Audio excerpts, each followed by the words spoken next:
الحمد للہ نحمده ونستعینه ونستغفره ونؤمن به ونتوکل علیہ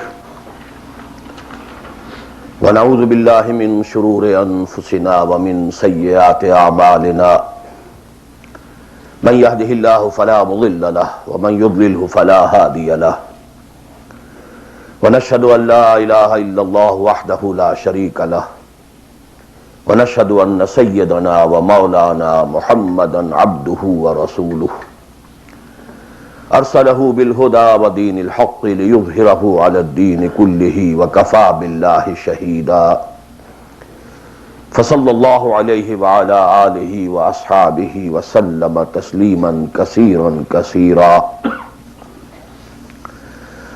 اما بعد فقد قال الله تبارك وتعالى كما ورد في سورة البقرة اعوذ بالله من الشيطان الرجيم بسم الله الرحمن الرحيم يا ايها الناس اعبدوا ربكم الذي خلقكم والذين من قبلكم لعلكم تتقون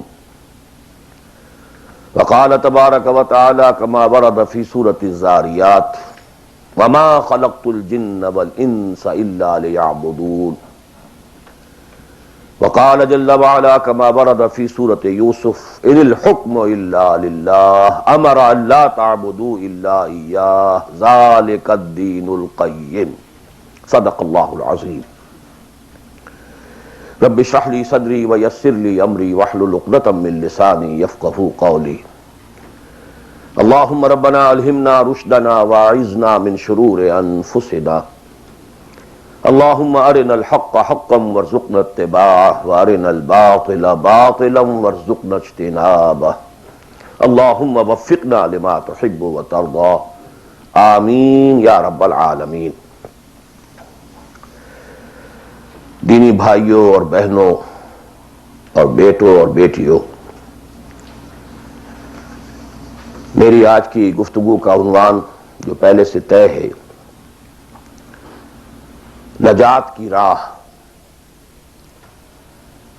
لیکن میں آج چاہتا ہوں کہ جو دعائیں میں عام طور پر اپنی گفتگو کے شروع کرنے سے پہلے مانگا کرتا ہوں،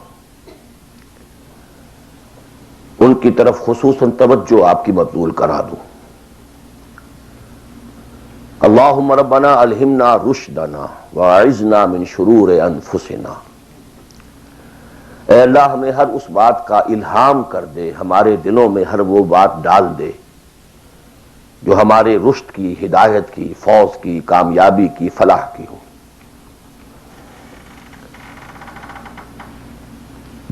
اللہم ارنا الحق حقا وارزقنا اتباعہ، اے اللہ ہمیں حق کو حق دکھا،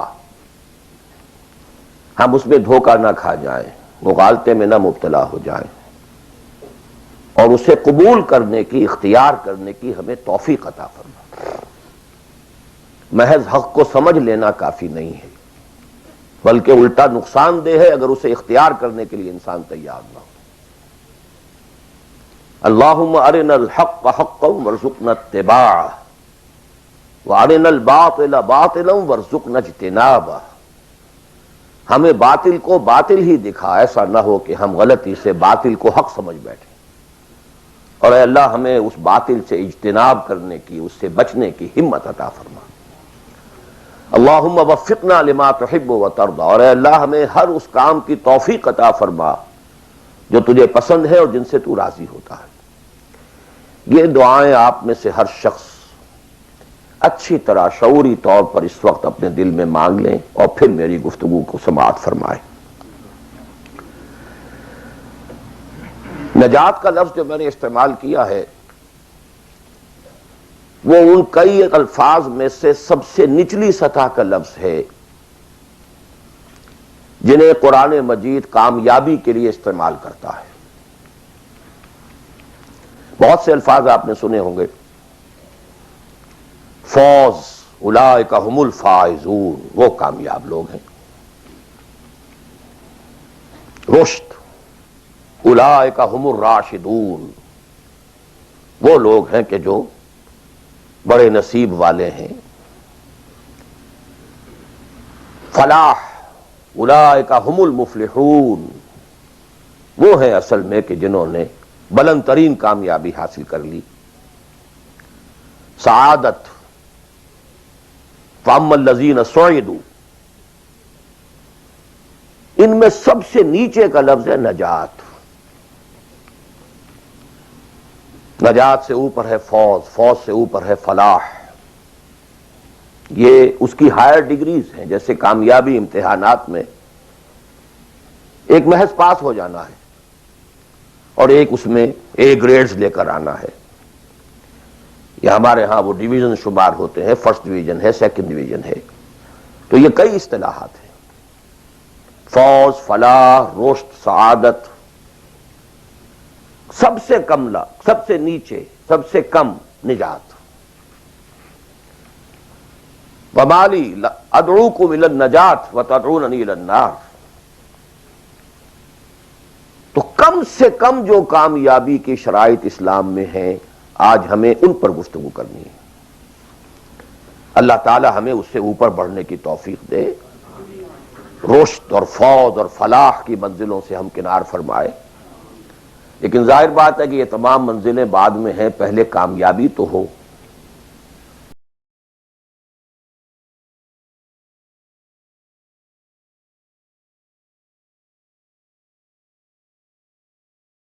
کرتی ہے اور جامع ترین ہے وہ سورۃ العصر ہے. والعصر ان الانسان لفی خسر الا الذین آمنوا وعملوا الصالحات وتواصوا بالحق وتواصوا بالصبر. ثابت ہوا یہ بیس لائن ہے، اس سے نیچے تو نجات ہی نہیں ہے، وہ تو خسران ہے، ناکامی ہے. یہ بیس لائن ہے. اسی لیے میرا جو کتاب چاہے نجات کی راہ سورۃ العصر کی روشنی میں، the road to salvation in the light of سورۃ العصر، اردو میں بھی ہے، انگریزی میں بھی ہے. پھر جیسا کہ میں نے بتایا تھا اپنی ترجمہ قرآن کے نشستوں میں کہ میں نے اسی سورۃ العصر پر بیس کر کے ایک منتخب نصاب قرآن مجید کے مطالعے کا سلیکٹڈ کورس آف اسٹڈی یہ مرتب کیا، جس میں آم کی گٹھلی جس طریقے سے وہ شے ہے جس سے پورا آم کا درخت وجود میں آ جاتا ہے، ایسے ہی سورۃ العصر ہے جس سے پورا قرآن جو ہے کھلتا چلا جاتا ہے. کتاب احکمت آیاتہ ثم فصلت من لدن حکیم خبیر. کل قرآن سورۃ العصر میں ہے. اس پر میرے آڈیوز ہیں، ویڈیوز ہیں. پورا منتخب نصاب بھی سمجھیے سورۃ العصر کی تفسیر ہے. بہرحال اس موضوع پر میں نے گزشتہ 35 سالوں میں لا تعداد مرتبہ گفتگو کی. لیکن آج میں ذرا ایک مختلف زاویے سے، مختلف اسلوب میں، باتیں وہی ہیں، حق تو ایک ہے، جہنم ایک ہی ہوگی، اس کے اندر داخلے کے دروازے لہا سبعۃ ابواب. جنت ہے، اس سے داخلے کے دروازے مختلف ہیں. حق ایک ہے لیکن اپروچ، اس تک جانے کے لیے راستے ہیں بہت سے. تو میں آج ذرا ایک مختلف اسلوب سے وہی باتیں آپ کے سامنے دہراؤں گا. مختلف اسلوب کا فائدہ ہوتا ہے.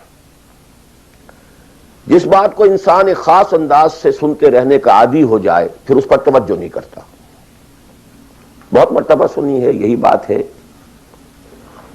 لیکن ذرا سا اسلوب بدل دیجئے تو ذہن جو ہے وہ بیدار ہو جاتے ہیں اور ایک نئی آمادگی پیدا ہو جاتی ہے بات کو سمجھنے کے لیے. اسی لیے وہ بڑا پیارا مصرع ہے کہ ایک پھول کا مضمون ہو تو 100 رنگ سے بانو. بات تو ایک ہی پھول کو ڈسکرائب کرنا ہے، لیکن اس کو اس طرح سے کروں، اس طرح سے کروں، ایسے کروں. اور اسی کو قرآن مجید نے استعمال کیا. یہ اصل اسلوب قرآن کا ہے. کذالک نصرف الآیات، تصریف الآیات، آیات کو گردش دینا. ایک آیت میں ایک مضمون پہلے ہے، دوسرا بعد میں ہے. دوسری آیت میں دوسرا مضمون جو ہے وہ پہلے آ گیا ہے اور پہلا جو ہے وہ بعد میں لے آئے. یا ایھا الذین آمنوا کونوا قوامین بالقسط شہداء للہ، یہ سورہ نساء میں ہے. یا ایھا الذین آمنوا کونوا قوامین للہ شہداء بالقسط، یہ آپ کو سورہ مائدہ میں مل جائے گا. لِیَکُونَ الرَّسُولُ شَہِیدًا عَلَیکُمْ وَتَکُونُوا شُہَدَاءَ عَلَى النَّاسِ، یہ سورہ حج میں ہے. لتکونوا شہداء علی الناس ویکون الرسول علیکم شہیدا، یہ سورہ بقرہ میں ہے، تصریف الآیات، کذالک نصرف الآیات۔ تو میں آج کوشش کر رہا ہوں تصریف آیات کے اس اسلوب کو کسی درجے میں، قرآنی اسلوب ہے، اس کو کاپی کرنا بھی آسان نہیں ہے، کوشش کروں گا اس سے اپنی وہی بات جو آپ میں سے بہت سے حضرات کے سامنے اس سے پہلے بہت مرتبہ آ چکی ہوگی، لیکن نئے اینگل سے۔ وہ اینگل کیا ہے؟ اللہ کا، دین کا ایک ہی تقاضا ہے انسان سے، وہ تقاضا جس کے بارے میں ہم کہہ سکتے ہیں کہ 100 بات کی ایک بات، ایک بات۔ جیسے اردو کا ایک محاورہ ہے، ہاتھی کے پاؤں میں سب کے پاؤں، وہ اتنا چوڑا پاؤں ہے کہ وہ سب پاؤں رکھ دیں تو اس میں آ جائیں۔ اس طریقے سے ایک بدو صحابی آئے تھے حضور سے، انہوں نے ایک سوال کیا تھا کہ مجھے کل دین کی بات ایک جملے میں سمجھا دیجئے۔ آپ نے فرمایا ہاں ٹھیک ہے، آؤ، قل آمنت باللہ ثم استقم، دیٹس آل، اللہ پر کہو کہ میں اللہ پر ایمان لایا، پھر اس پر جم جاؤ۔ اسی طرح آج میں آپ سے دین کا کل تقاضا، اللہ کا کل مطالبہ، اور میرے ذہن میں وہ آیت آ رہی ہے کلا لما یقض ما امرہ، ہم نے ایک ہی تقاضا انسان سے کیا، اس نے اس کو پورا نہیں کیا۔ اور میرے ذہن میں اس وقت ایک سین آ رہا ہے، وہ جو پکچر بنائی گئی تھی حضور کی سیرت پر، the messenger of Allah, the messenger of God perhaps, اس میں دکھایا گیا ہے کہ ابو طالب بستر وفات پر ہیں، آخری وقت ہے،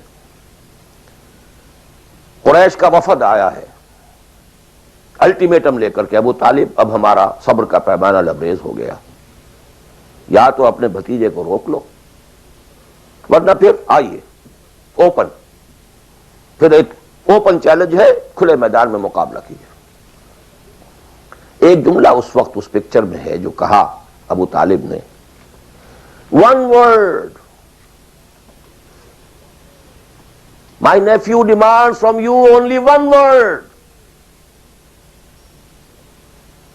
اس نے تم سے کیا تقاضا کیا ہے؟ تم سے دولت نہیں مانگی، تم سے مال نہیں مانگا، تم سے حکومت نہیں مانگی، کچھ بھی تو نہیں مانگتا، وہ ایک بات مانگتا ہے، ایک کلمہ تک مانگتا ہے۔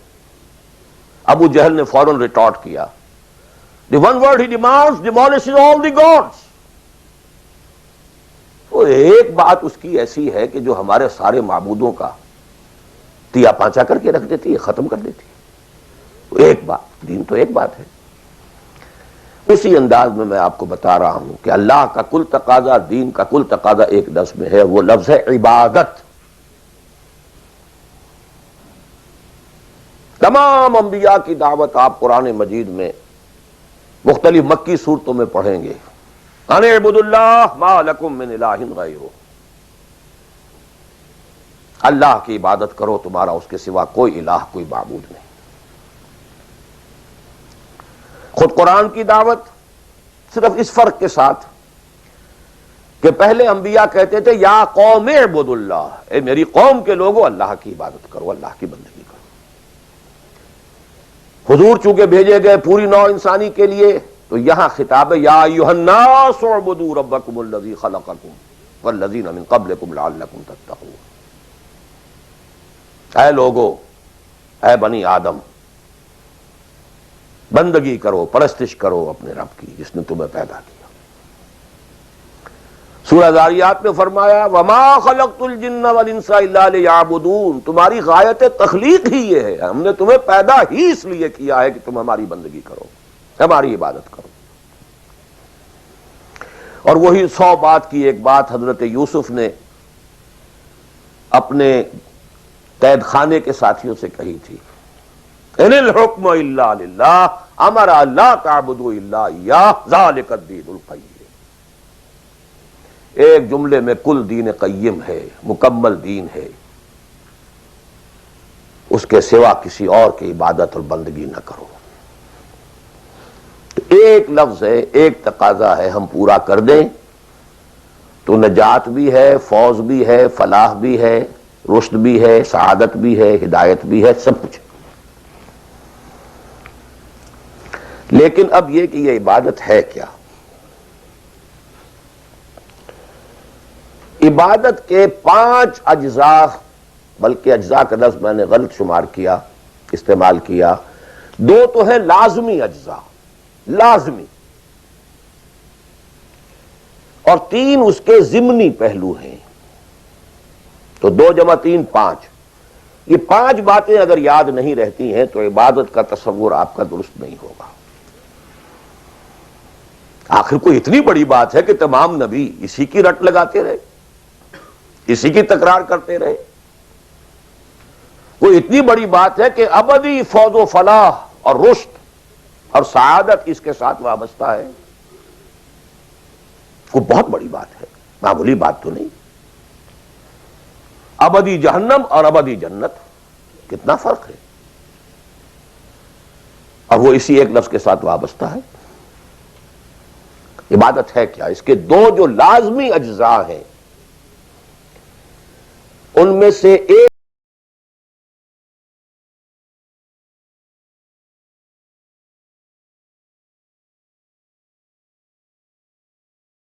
یہ میرا جسم ہے،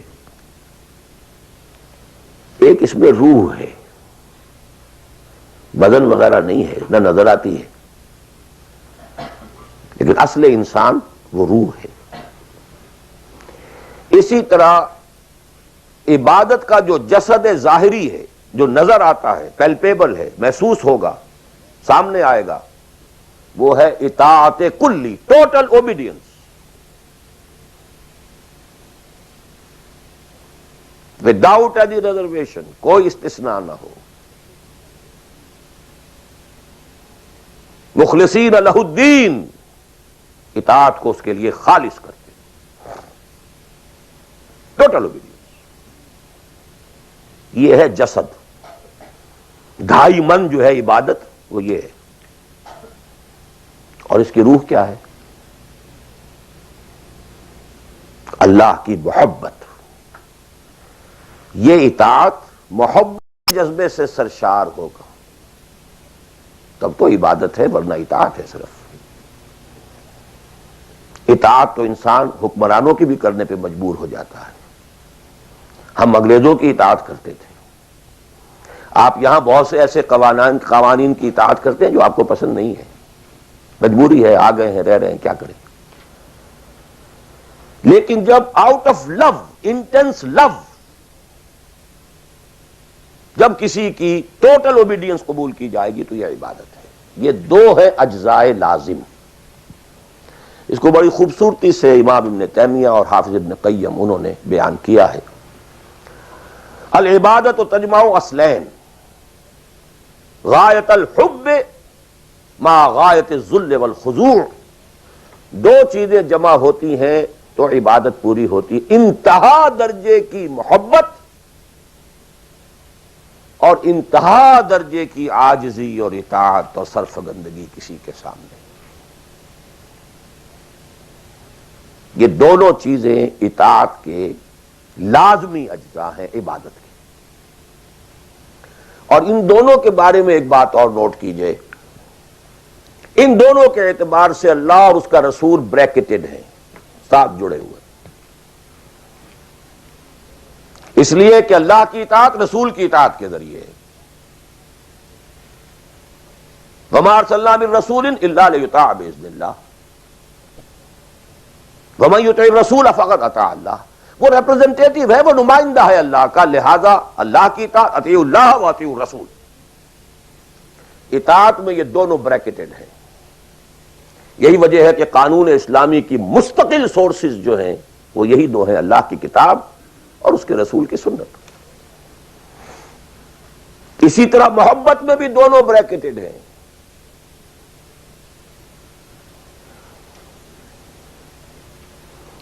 اللہ کی محبت، اس کے رسول کی محبت. والذین آمنوا اشد حبا للہ، شدید ترین، اشد. ایمان کا لازمی تقاضا یہ ہے کہ شدید ترین محبت آپ کے دل میں اللہ سے ہو. اور حضور نے فرمایا لا یؤمن احدکم حتی اکون احب الیہ من والدہ وولدہ والناس اجمعین، تم میں سے کوئی شخص مومن ہو ہی نہیں سکتا جب تک کہ میں اسے، اس کے باپ، اس کے بیٹے اور تمام انسانوں سے زیادہ محبوب نہ ہو جاؤں۔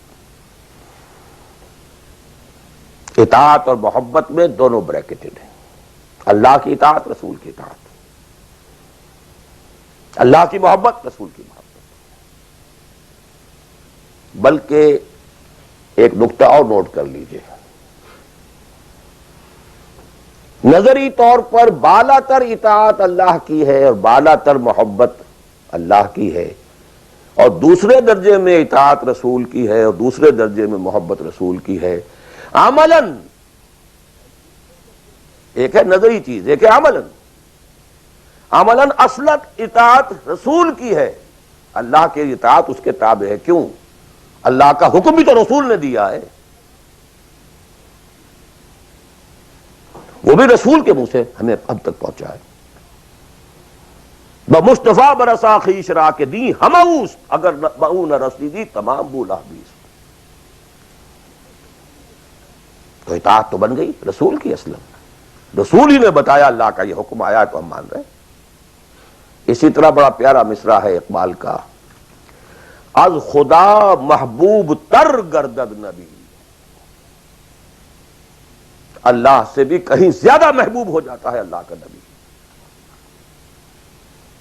اس کی وجہ بھی ہے، اللہ کا ہم کیا تصور کریں، اللہ کی فیلنگز کا ہمیں کیا اندازہ ہو سکتا ہے؟ کوئی فیلنگز ہے کیا ہے؟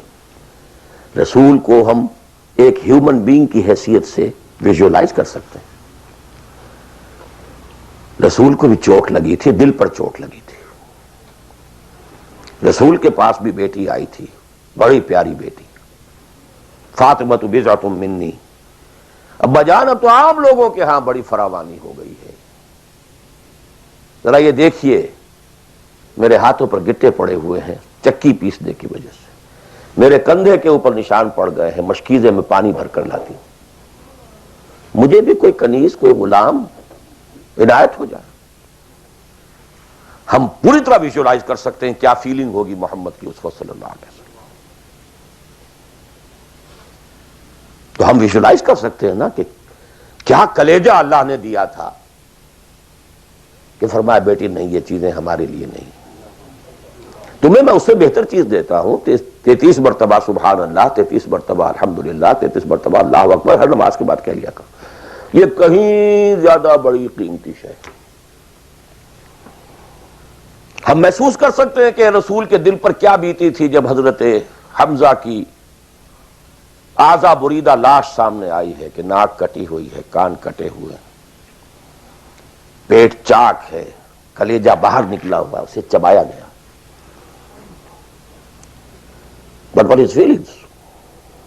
اور کیا پہاڑ جیسا دل اللہ نے دیا تھا، کیسے جبر کیا ہے، کیسے صبر کیا ہے۔ اگرچہ ایک وقت میں آ کر بات ظاہر ہو گئی، جب مدینے میں واپس پہنچے ہیں اور انصار کے گھروں سے عورتوں کے بین کرنے کی، ماتم کرنے کی آوازیں آئیں تو الفاظ نکل گئے، اما حمزہ تو فلا بواکی لہو، ہائے حمزہ کے لیے تو کوئی رونے والی بھی نہیں ہے۔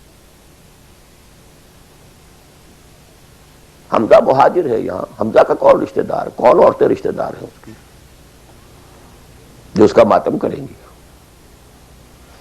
ہاں مکے میں ہوتا حمزہ عبد المطلب کا بیٹا اور یہ حادثہ ہوا ہوتا تو پورے مکے میں کوہرام ہوتا۔ آخر فیلنگز تھے کہ نہیں؟ اس لیے از خدا محبوب تر گردد نبی۔ بہرحال یہ دو چیزیں، میں نہیں چاہتا کہ بات زیادہ دور نکلے، کلیئر کٹ ہمیں آگے چلنا ہے۔ ایک تقاضا، 100 بات کی ایک بات، عبادت کرو خالصتاً اللہ کی۔ عبادت کے دو اجزاء لازم، اطاعت کلی، absolute obedience, total obedience, without any reservation, without any exceptions, کوئی استثناءات نہ ہو۔ زندگی کا ہر گوشہ، زندگی کا ہر پہلو، ظاہری ہو، باطنی ہو، داخلی ہو، خارجی ہو، انفرادی ہو، اجتماعی ہو، عائلی ہو، قومی ہو، سیاسی ہو، ہر اعتبار سے اللہ کی اطاعت، اور یہ اطاعت ہو اللہ کی محبت کے جذبے سے سرشار ہو کر، اور ان دونوں چیزوں میں اللہ کے ساتھ نظری طور پر، ثانوی طور پر، عملاً اولاً محبت رسول اور اطاعت رسول شامل ہے۔ تین چیزیں ضمنی ہیں، اور یہ ضمنی چیزیں ایکسکلوسیو اللہ کے لیے، خالص اللہ کے، یہ رسول کے لیے نہیں ہے۔ نمبر ایک، تعظیم کے کچھ مظاہر ہیں، سجدہ کرنا، قنوت، تعظیماً کسی کے سامنے کھڑے ہونا، ہاتھ باندھ کر، کندھے جھکا کر، یہ قنوت کہلاتا ہے۔ کھڑے ہونا تعظیماً، جھکنا تعظیماً، جس میں رکوع بھی ہے سجدہ بھی ہے، مطلقاً حرام کسی کے لیے بھی، یہ صرف اللہ کی، یہ مینیفیسٹیشنز ہیں اس کی، عبادت کا مظہر ہے۔ فَقُومُوا لِلَّهِ قَانِتِينَ، اللہ کے سامنے کھڑے رہا کرو، سجدہ کرو، یہ اللہ کے سوا کسی کے۔ نمبر دو، دعا صرف اللہ سے، نہ کسی نبی سے، نہ کسی رسول سے، نہ کسی فرشتے سے، نہ کسی اولیاء اللہ سے، نہ کسی بزرگ شخصیت سے، کسی سے نہیں۔ لا تدعو مع اللہ احدا، رسول سے بھی نہیں۔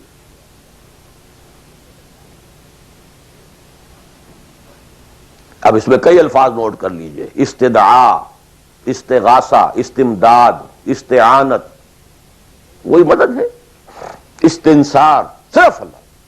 ہاں مادی قوانین کے تحت فزیکل ورلڈ میں ہم مدد مانگ سکتے ہیں، ذرا مجھے ایک گلاس پانی لا دیجئے، مجھے ذرا یہ کر دیجئے، معلوم ہے پانی ہے، یہ جائے گا لے آئے گا، لیکن بالغیب مدد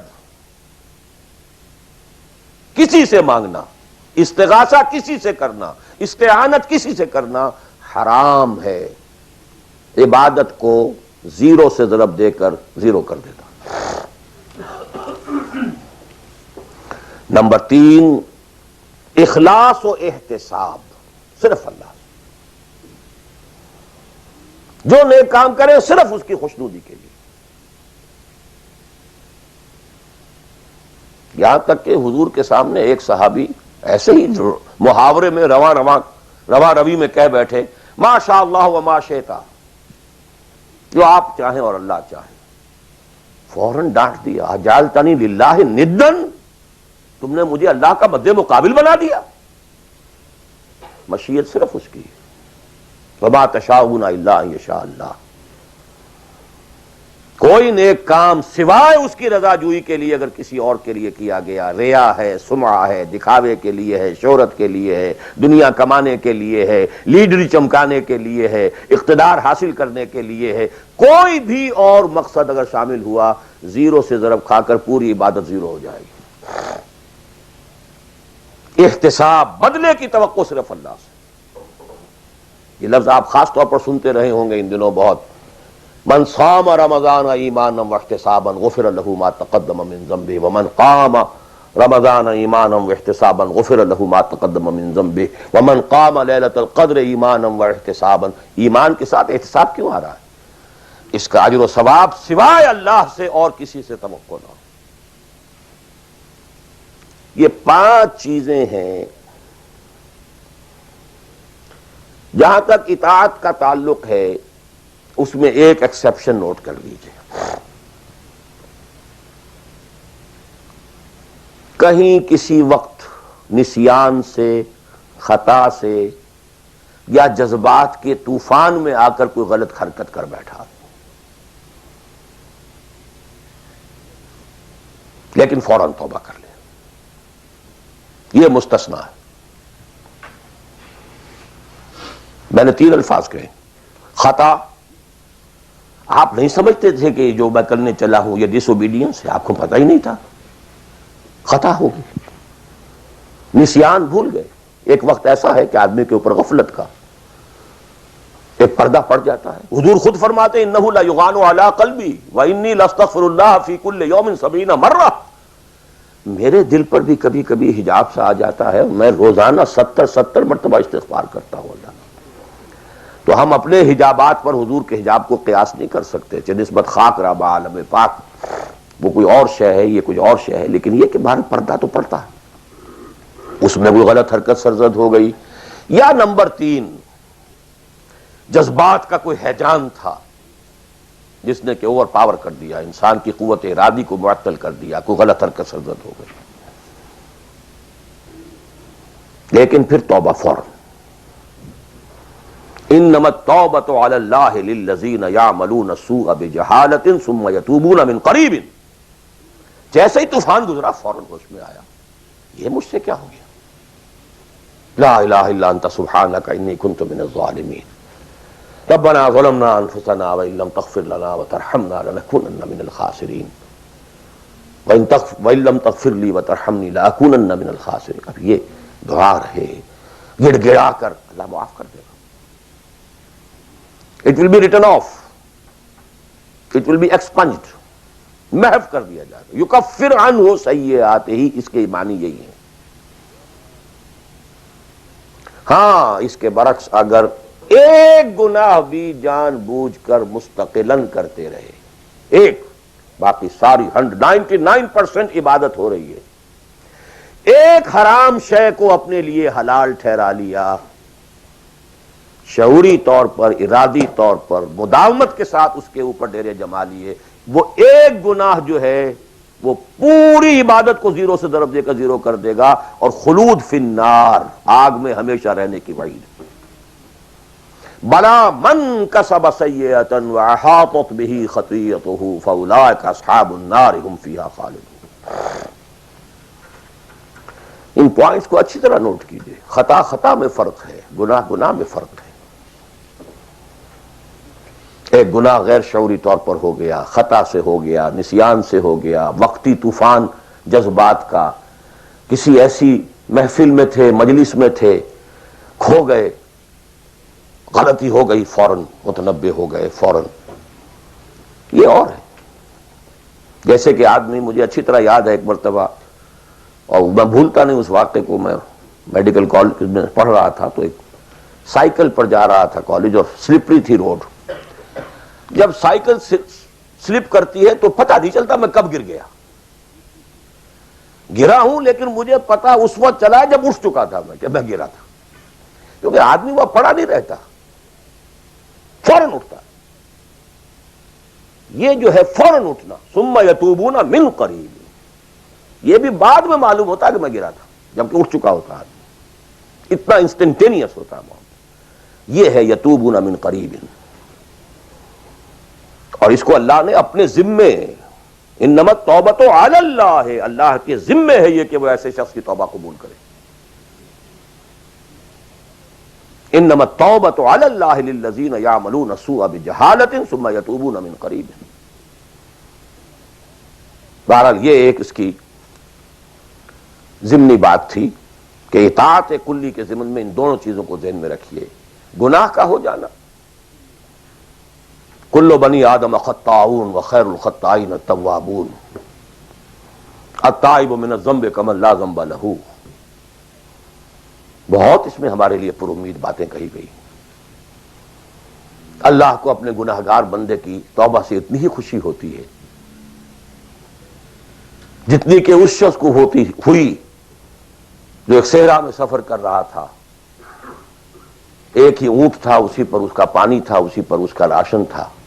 تھوڑی دیر کے لیے سستانے کو لیٹا، آنکھ کھلی تو اونٹ غائب. دوڑ رہا ہے مشرق میں، مغرب میں، شمال میں، جنوب میں، تھک ہار کر بیٹھ گیا ہے. اب وہ موت کا انتظار کر رہا ہے. نہ پانی ہے، نہ کوئی غذا ہے، نہ کوئی سواری ہے کہ اس صحرا لقدق صحرا سے نکل سکے. کہ اچانک دیکھتا ہے کہ اونٹ تو کھڑا ہے، موجود ہے. تو اسے اتنی خوشی ہوتی ہے کہ وہ کہتا ہے اللہ تو میرا بندہ، میں تیرا رب. کہنا یہ چاہتا تھا اللہ تو میرا رب، میں تیرا بندہ، لیکن اتنا مغلوب ہو گیا ہے اس وقت جذبات میں خوشی کے کہ کہہ یہ بیٹھا کہ اللہ تو میرا بندہ، میں تیرا رب. اتنی خوشی ہوتی ہے اللہ کو اپنے کسی گناہگار بندے کی توبہ سے.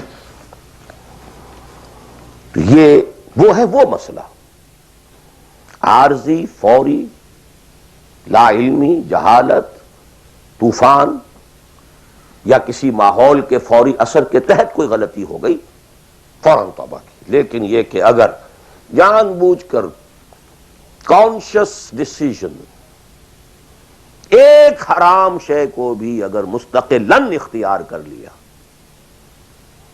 بلا من کسب سیئۃ واحاطت بہ خطیئتہ فاولئک اصحاب النار هم فیہا خالدون.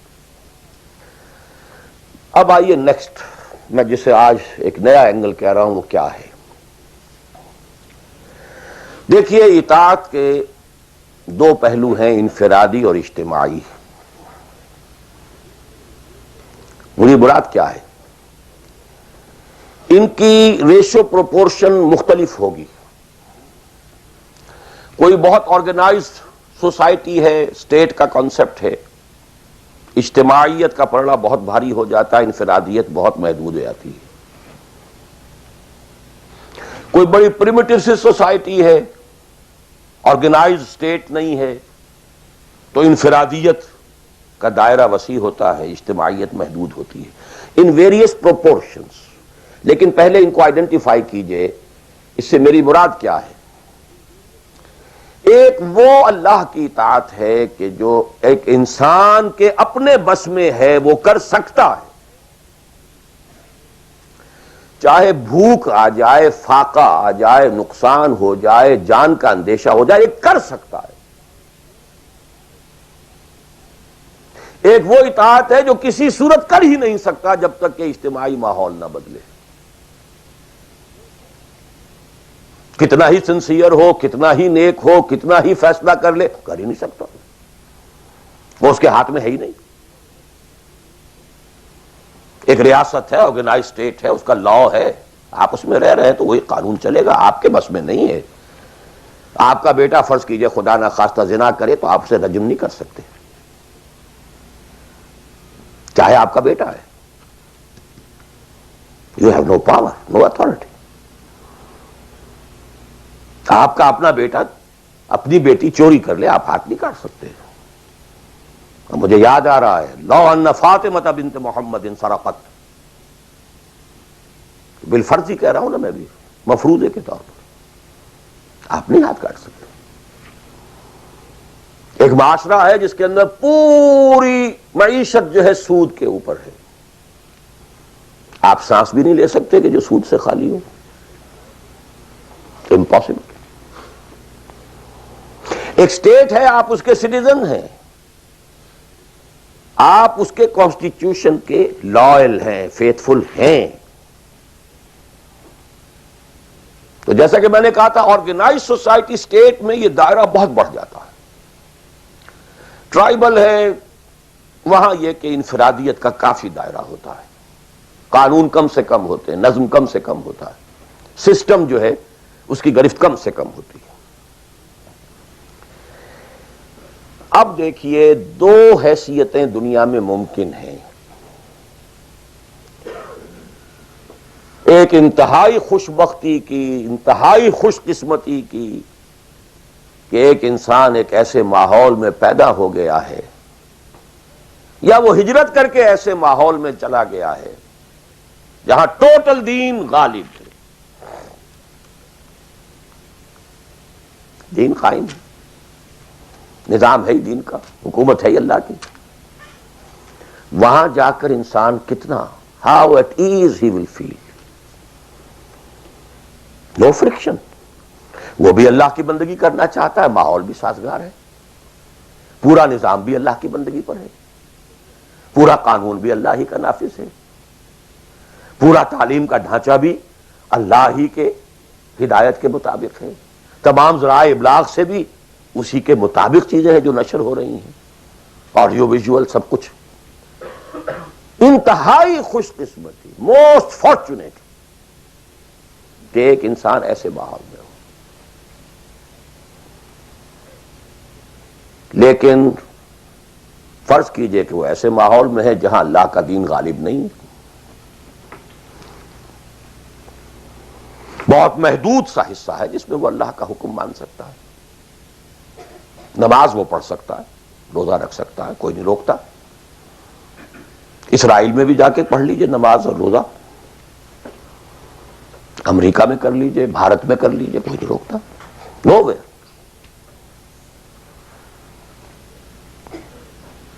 لیکن باقی ویرینگ ڈگریز میں ہوگا یہ کہ زندگی کا 75%, 80%, 50%, 60% وہ باطل کے قبضے میں ہے. تو وہ بھی تو 50%, 60% کافر ہے. is a part and parcel of that environment, of that system. قرآن کے تینوں فتوے اس پر بھی تو لگ رہے ہیں. وَمَن لَّمْ يَحْكُم بِمَا أَنزَلَ اللَّهُ فَأُولَٰئِكَ هُمُ الْكَافِرُونَ وَمَن لَّمْ يَحْكُم بِمَا أَنزَلَ اللَّهُ فَأُولَٰئِكَ هُمُ الْفَاسِقُونَ وَمَن لَّمْ يَحْكُم بِمَا أَنزَلَ اللَّهُ فَأُولَٰئِكَ هُمُ الظَّالِمُونَ. وہی ظالم ہے, اور ظالم سے مراد مشرک. ان الشرک لظلم عظیم, وہی کافر ہیں. بتوں سے تجھ کو امید ہے, خدا سے نا امیدی. مجھے بتا تو صحیح اور کافری کیا ہے. کفر کہتے کسے؟ وہی تو فاسق ہیں, ناہنجار ہیں, باغی ہیں. ویرنگ ڈگریز کے اندر جتنا بھی اس نظام کی گرفت ہے, اس درجے میں ہر وہ شخص کافر اور ظالم اور مشرک ہے جو اس ماحول میں رہ رہا ہے. ان دونوں حالتوں میں دین کے تقاضے بالکل ایک دوسرے کے برعکس ہو جاتے ہیں. اب یہ پوائنٹ ہے جو میں چاہتا ہوں آج, I want to hammer it.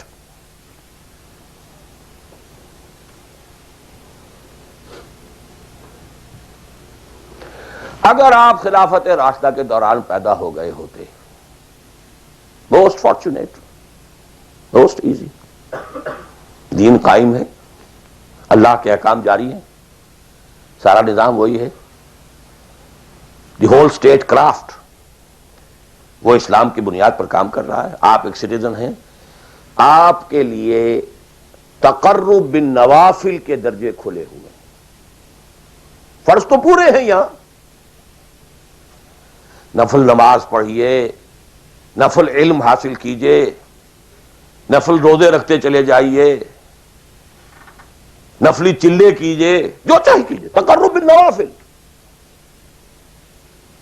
اور اس تقرب بالنوافل کا درجہ یہاں تک اونچا ہو سکتا ہے وَيَتَقَرَّبُ إِلَيَّ عَبْدِي بِالنَّوَافِلِ حَتَّى أَكُونَ, میرا بندہ نوافل کے ذریعے سے میرا تقرب حاصل کرتا جاتا ہے, کرتا جاتا ہے, کرتا جاتا ہے, یہاں تک کہ میں اس کی آنکھیں بن جاتا ہوں جن سے وہ دیکھتا ہے, اس کے کان بن جاتا ہوں جن سے وہ سنتا ہے, اس کے ہاتھ بن جاتا ہوں جن سے وہ پکڑتا ہے, اس کے پاؤں بن جاتا ہوں جن سے وہ چلتا ہے. حدیث قدسی, اور سارے وہابی بھی مانتے ہیں اس کو, یہ نہ سمجھیے کہ یہ کسی صوفی کی بڑھ ہے. حدیث صحیح عند کل المحدثین. اللہ ہاتھ بن جاتا ہے آپ کا, اللہ پاؤں بنتا ہے آپ کا, اللہ آنکھ بنتا ہے آپ کی, اللہ کان بنتا ہے آپ کا. یہ بہت اونچی بات ہے, بہت اونچی بات ہے, بہت اونچی بات ہے. لیکن یہ تقرب بالنوافل کا درجہ کہاں آئے گا؟ جہاں آپ ایک اسلامی نظام کے تحت سانس لے رہے ہیں, جہاں وہ اسلامی نظام نہیں ہے. پہلا فرض تن من دھن اس نظام کو بدلنے کے لیے لگا دینا. اگر یہ نہیں ہے تو نماز نہیں ہے, منہ پر دے ماری جائے گی. میں جو کچھ کہہ رہا ہوں علی وجہ البصیرت کہہ رہا ہوں, میری پوری زندگی کے مطالعے کا نچوڑ ہے. نماز منہ پر دے ماری جائے گی, روزے منہ پر دے مارے جائیں گے. You reconcile yourself to that system جو میری بغاوت کے اوپر مبنی تھا.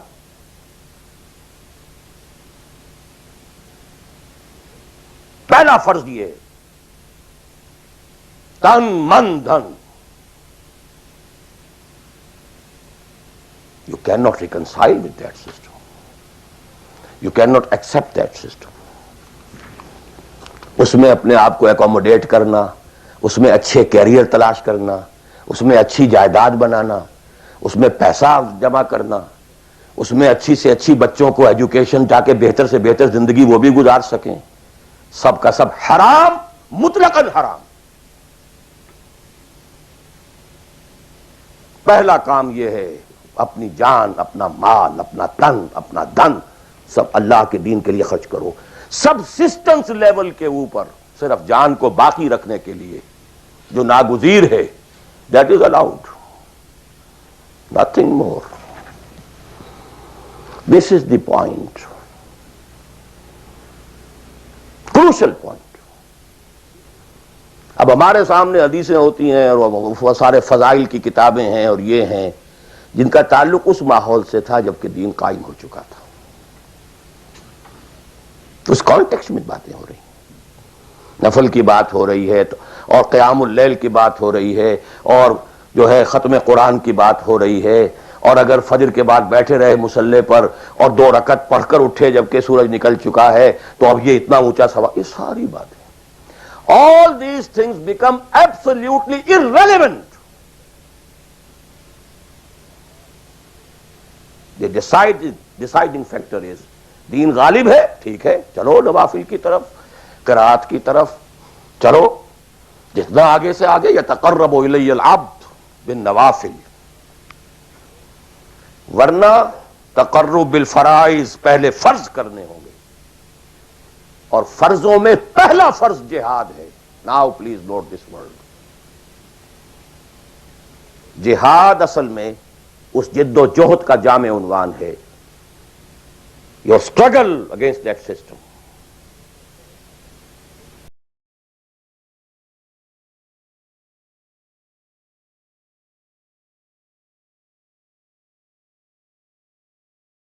جاہدوا باموالہم وانفسہم فی سبیل اللہ، integral part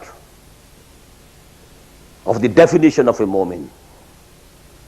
اگر زندگی اس سے خالی ہے یا اتنی ہے، بس جتنی ہو جائے نفل کے درجے میں، اصل وقت اصل دھارا بہ رہا ہے دنیا کی طرف، دنیا کے حصول کے لیے، جتنا پھیل سکیں، جتنا پھل سکیں، جتنا پھول سکیں، جتنی جڑیں گہری جما سکیں، جتنا کچھ اولاد کے لیے چھوڑ کر مر سکیں، جتنا اولاد کو زیادہ سے زیادہ دنیا کی سہولتیں دینے حاصل کرنے کے قابل بنا کر جا سکیں، ساری تو توانائیاں اور ساری قوتیں اور ساری صلاحیتیں اور سارے اوقات تو کپے ہوئے اس میں۔ اچھا آپ کو تھوڑا سا دین کا کام بھی، آخر دھوکہ تو اپنے آپ کو دینا ہی ہے نا۔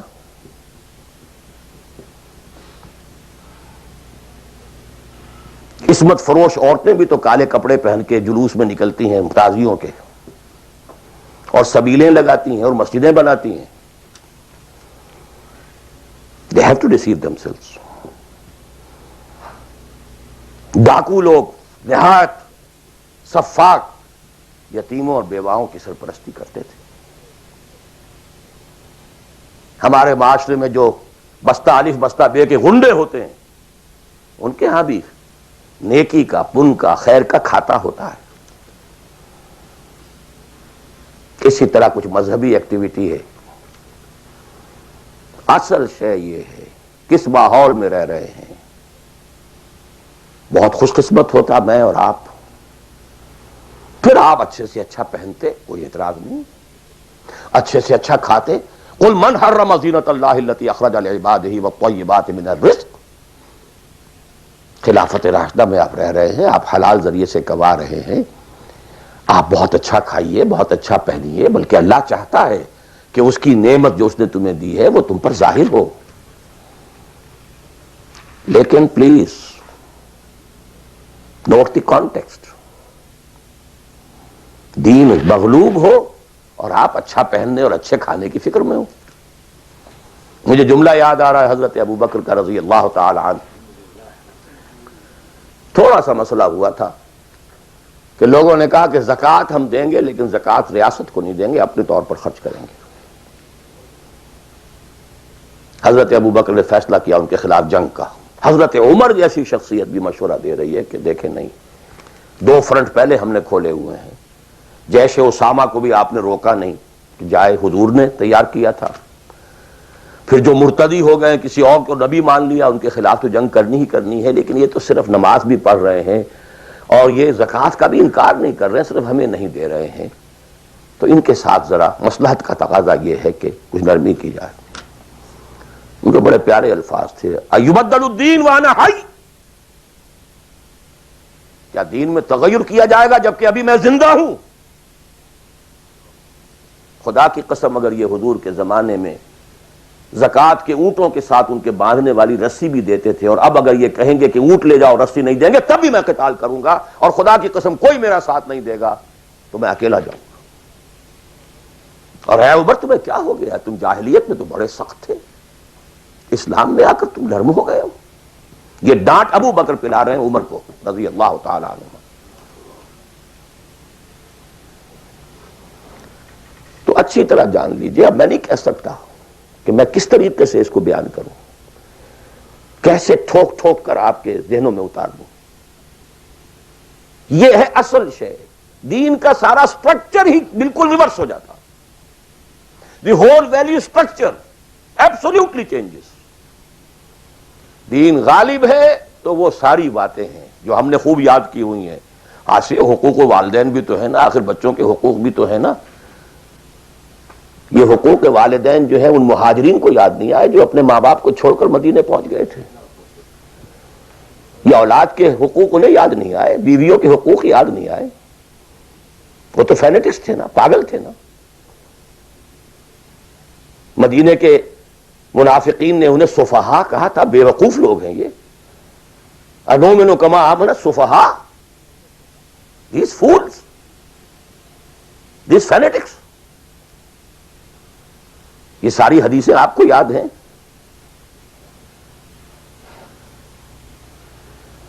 فرق ہے، اسلام غالب ہے تو مسئلہ کچھ اور ہے۔ اچھا کھائیں، اچھا پہنیں، نوافل ہے، نوافل پر نوافل ہے، جتنی ترقی کیجئے، دنیا میں کرنا چاہے دنیا میں کیجئے، روحانی ترقی کرنا چاہے روحانی ترقی کیجئے، سارے میدان کھلے ہیں۔ علم میں، پروفیشن میں، کسی خاص فن میں ترقی کرنا چاہے کیجئے۔ دین غالب نہیں ہے، اور آپ خود 50%، 60%، 70%، 90% کافر ہیں، اس لیے کہ اس ماحول کا جز ہیں جس میں کفر کا نظام ہے۔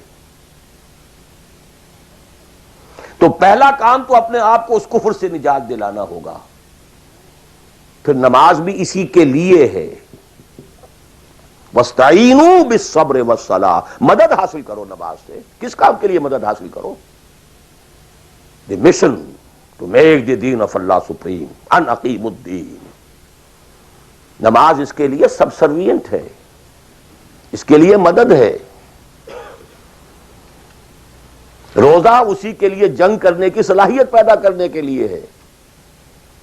اس لیے 23ویں رکوع میں سورہ بقرہ کے روزے اور رمضان کے احکام ہے، 24ویں رکوع میں قتال شروع ہو گیا، قاتلوا فی سبیل اللہ الذین یقاتلونکم۔ اور عرب جو ہیں وہ روزہ رکھواتے ہی صرف گھوڑوں کو تھے، خود تو رکھتے ہی نہیں تھے، چونکہ گھوڑے کو استعمال کرتے تھے لوٹ مار میں، غارت گری میں، جنگوں میں، اور گھوڑا ہے نرم نازک مزاج جانور، پیاس برداشت نہیں کر سکتا، بھوک برداشت نہیں کر سکتا، اونٹ تو کر جاتا، چاہیے تھا انہیں گھوڑا، لہذا گھوڑے کو عادی بناتے تھے دھوپ کا، پیاس کا، بھوک کا، تاکہ ایسا نہ ہو کہ اہن مارکے کا وقت اور گھوڑے صاحب جواب دیے بیٹھے ہوں تو سوار کیا کرے گا۔ تو ساما یسومو عربی زبان میں گھوڑے کے لیے تھا، انسانوں کے لیے تھا ہی نہیں۔ یہ تو مدینے میں آنے کے بعد پھر حضور نے یہودیوں کو دیکھا کہ روزہ رکھتے ہیں تو آپ نے بھی مسلمانوں سے کہا عاشورہ کا روزہ ہے وغیرہ وغیرہ، چھوڑ دیجئے اس بات کو، لمبی ہو جائے گی۔ یہ ساری چیزیں اصل میں ہیں اس مقصد کے لیے۔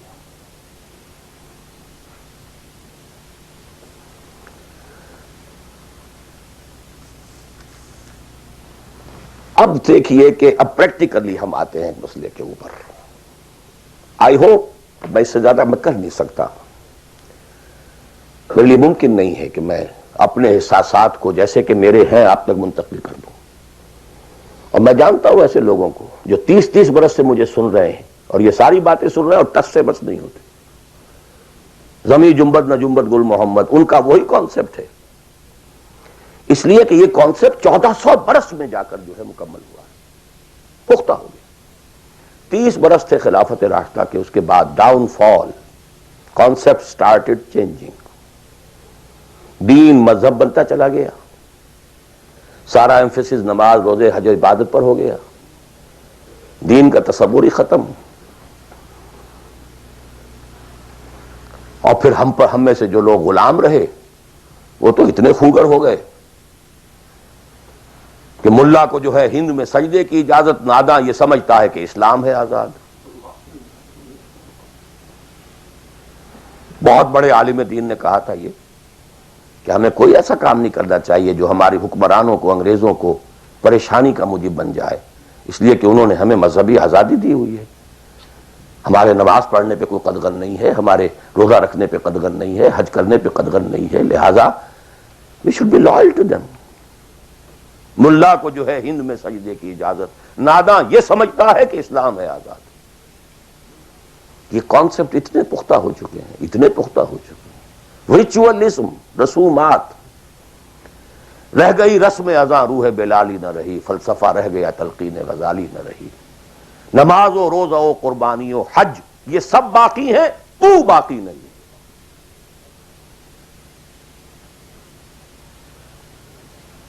نمازیں بھی ہیں، روزے بھی ہیں، تراویح بھی ہم نے پڑھی ہے، اب موسم آ رہا، عید الاضحیٰ بھی ہوگی، قربانی بھی ہوگی، حج کے لیے بھی جائیں گے، لیکن دنیا پر کوئی اثر اس کا؟ 30 لاکھ آدمی حج کر کے آئیں گے، معاشرے پر کوئی زیرو کے برابر بھی کوئی اثر ہے؟ جو خود کا جا کر کے آتے ہیں ان پر کوئی اثر ہوتا ہے؟ جیسے گئے ویسے آئے۔ الٹا یہ کہ یہ اور کانفیڈنس لے آئے کہ پچھلے سارے گناہ معاف ہو گئے ہیں، اب اثر نو کرنے کی چھوٹ ہے۔ This is what is happening۔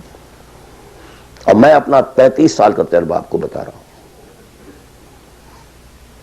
اصل ڈیسائسو پوائنٹ یہ، اس کو سمجھ لیں اگر تو آپ کا پورا تصور بدل جائے گا، ویلیو سٹرکچر بدل جائے گا، لیکن نہیں تو پھر جو بھی ہے وہ ہے۔ اب میں ایک عملی سوال کہہ رہا تھا کہ اس میں ایک بڑا عملی سوال ہے، میں کیا کروں؟ میں ایک ایسے ماحول میں رہ رہا ہوں جس میں اللہ کا دین غالب نہیں ہے، میں نماز پڑھ رہا ہوں، روزہ رکھ رہا ہوں، میں شراب نہیں پیتا، میں سور نہیں کھاتا، چلو میں نے اپنا اکاؤنٹ جو ہے بینک میں جو ہے کرنٹ اکاؤنٹ رکھا ہوا ہے، میں نے کوئی سود نہیں لیا، نہ سود لینا چاہتا ہوں، کیا کروں؟ اکیلا چنا پہاڑ کو تو نہیں پھوڑ سکتا، پورا نظام تو میرے بدلنے سے نہیں بدل جائے گا، تو میں تو رہا پھر 40%، 50%، 60%، 70% کافر کا کافر۔ تو what's the way out? What's the مخرج؟ بڑی پیاری حدیث ہے وہ جس میں یہ الفاظ آتے ہیں، حضور نے فرمایا انہا ستکون فتنۃ، ایک وقت آئے گا کہ بڑا فتنہ ہوگا۔ حضرت علی فرماتے میں نے فوراً عرض کیا مل مخرج منہا یا رسول اللہ، اے اللہ کے رسول یہ بتائیے اس سے نکلنے کا راستہ کون سا ہوگا؟ یہ نہیں پوچھا کیا فتنہ ہوگا، کیوں ہوگا، کب ہوگا، کیسے ہوگا، کدھر سے آئے گا، کچھ نہیں، نکلنے کا راستہ بتائیے۔ بلکہ ایک اور روایت اس حدیث کی اس سے بھی زیادہ پیاری ہے کہ اصل میں حضرت جبرائیل نے کہا حضور سے یا محمد امتک بعدک، اے محمد صلی اللہ علیہ وسلم کبھی سوچا ہے تمہارے بعد تمہاری امت کا کیا بنے گا؟ تو حضور پلٹ کر سوال کرتے ہیں مل مخرج منہا یا جبرائیل، یہ تو بہت بڑا پرابلم تم نے اے جبرائیل میرے سامنے رکھا ہے، تو اب آپ ہی بتائیں اس سے نکلنے کا راستہ کیا ہوگا؟ قال کتاب اللہ، وہ پوری حدیث پھر وہی ہے، کتاب اللہ فیہ خبر ما قبلکم ونبأ ما بعدکم وحکم ما بینکم وہو ذکر الحکیم وہو صراط المستقیم وہو حبل اللہ المتین۔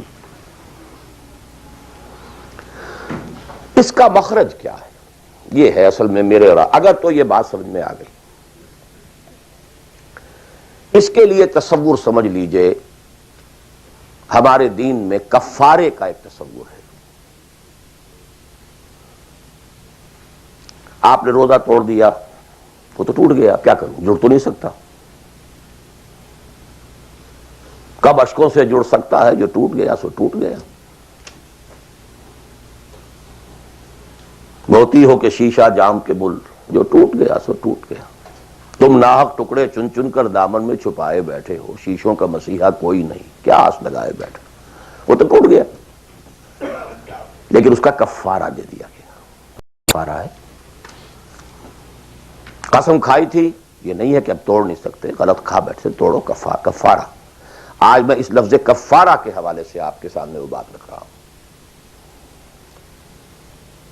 اب مجھے اللہ نے پیدا کر دیا اس دور میں، کسی کو ہندوستان میں پیدا کیا، کسی کو انگلستان میں کیا ہے، کسی کو امریکہ میں کیا ہے، کسی کو پاکستان میں کیا ہے، کچھ کو پاکستان پہنچا دیا ہے، چاہے زبردستی چاہے اپنی مرضی سے، کسی کو یہاں پہنچا دیا ہے چاہے کسی بھی نیت اور کسی بھی ارادے سے، لیکن اب ہیں کہیں ہیں، کیا کریں؟ کوئی کفارہ ہونا چاہیے، کوئی مخرج ہونا چاہیے، بس یہی کفارہ ہے۔ پھر نوٹ کر لیجئے، اس ماحول سے سوائے سبسسٹنس لیول کے اور کچھ حاصل مت کرو،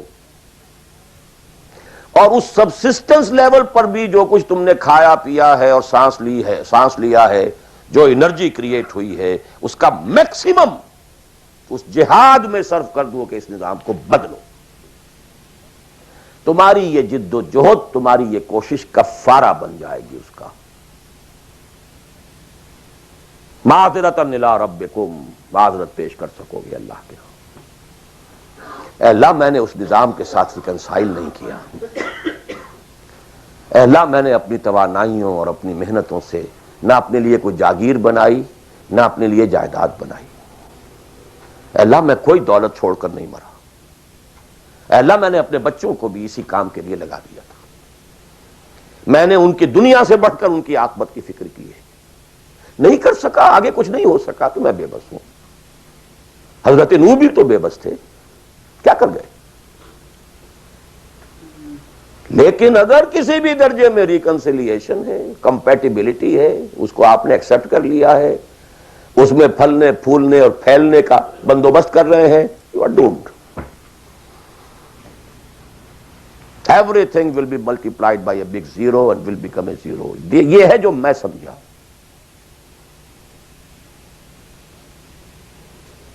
اس کا نام ہے جہاد۔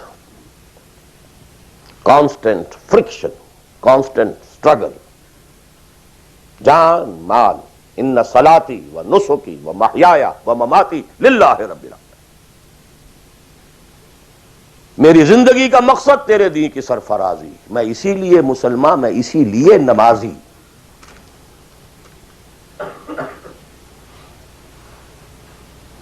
اب وہ آیت آئی، محبت میں اللہ اور اس کے رسول کی محبت کے ساتھ تیسری محبت جوڑ دی گئی، جہاد کی محبت۔ اللہ کی محبت، اس کے رسول کی محبت، اس کے راہ میں جہاد کی محبت، یہ تین محبتیں جتنی بھی ہیں تمہارے اندر، ایک پلڑے میں ڈال لو، اور 8 محبتیں دوسرے پٹڑے میں ڈال لو۔ باپ کی محبت، بیٹے کی محبت، بھائی کی محبت، بیوی کی محبت، اور کی محبت، اور رشتہ داروں کی محبت، جائیداد کی محبت، کاروبار کی محبت، مال کی محبت۔ 8 3 قل ان کان آباؤکم وابناؤکم واخوانکم وازواجکم وعشیرتکم واموال اقترفتموها وتجارۃ تخشون کسادها ومساکن ترضونها۔ 8 محبتیں ادھر، احب الیکم من اللہ ورسولہ وجہاد فی سبیلہ۔ اگر یہ 8 محبتیں زیادہ بھاری ہیں تمہارے دل میں اللہ کی محبت سے، اس کے رسول کی محبت سے، اس کی راہ میں جہاد کی محبت سے، فتربصوا، جاؤ دفع ہو جاؤ، حتی یاتی اللہ بامرہ، یہاں تک کہ اللہ اپنا فیصلہ سنا دے۔ واللہ لا یہدی القوم الفاسقین، اللہ ایسے ناہنجاروں کو بالکل ہدایت نہیں دیتا۔ You deserve no guidance. کہتے رہیے اللہم اہدنا فیمن ہدیت، پڑھتے جائیے.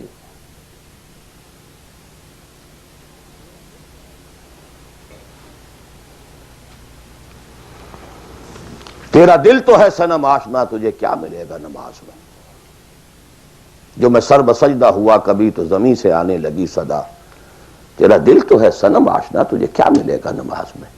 تمہارے دلوں میں تو مال کی محبت ہے، جائیداد کی محبت ہے، اولاد کی محبت ہے، بیویوں کی محبت ہے، اور کہیں نام رکھا ہوا اللہ کا بھی اور رسول کا بھی. وہ چھٹانک ہے تو یہ سیر ہے. یہ کیا ملے گا نماز. دلقت بیچے کے اور آید و تسبیح و مصلی. یہ ساری گدڑی جو تم نے صوفیوں والی پہن لی ہے اور مصلی کردے پر ہے، کس کام آئے گا. دس از دی کرکس آف دی میٹر. یہ ہے تو سب کچھ ہے، اور یہ نہیں ہے تو کچھ نہیں.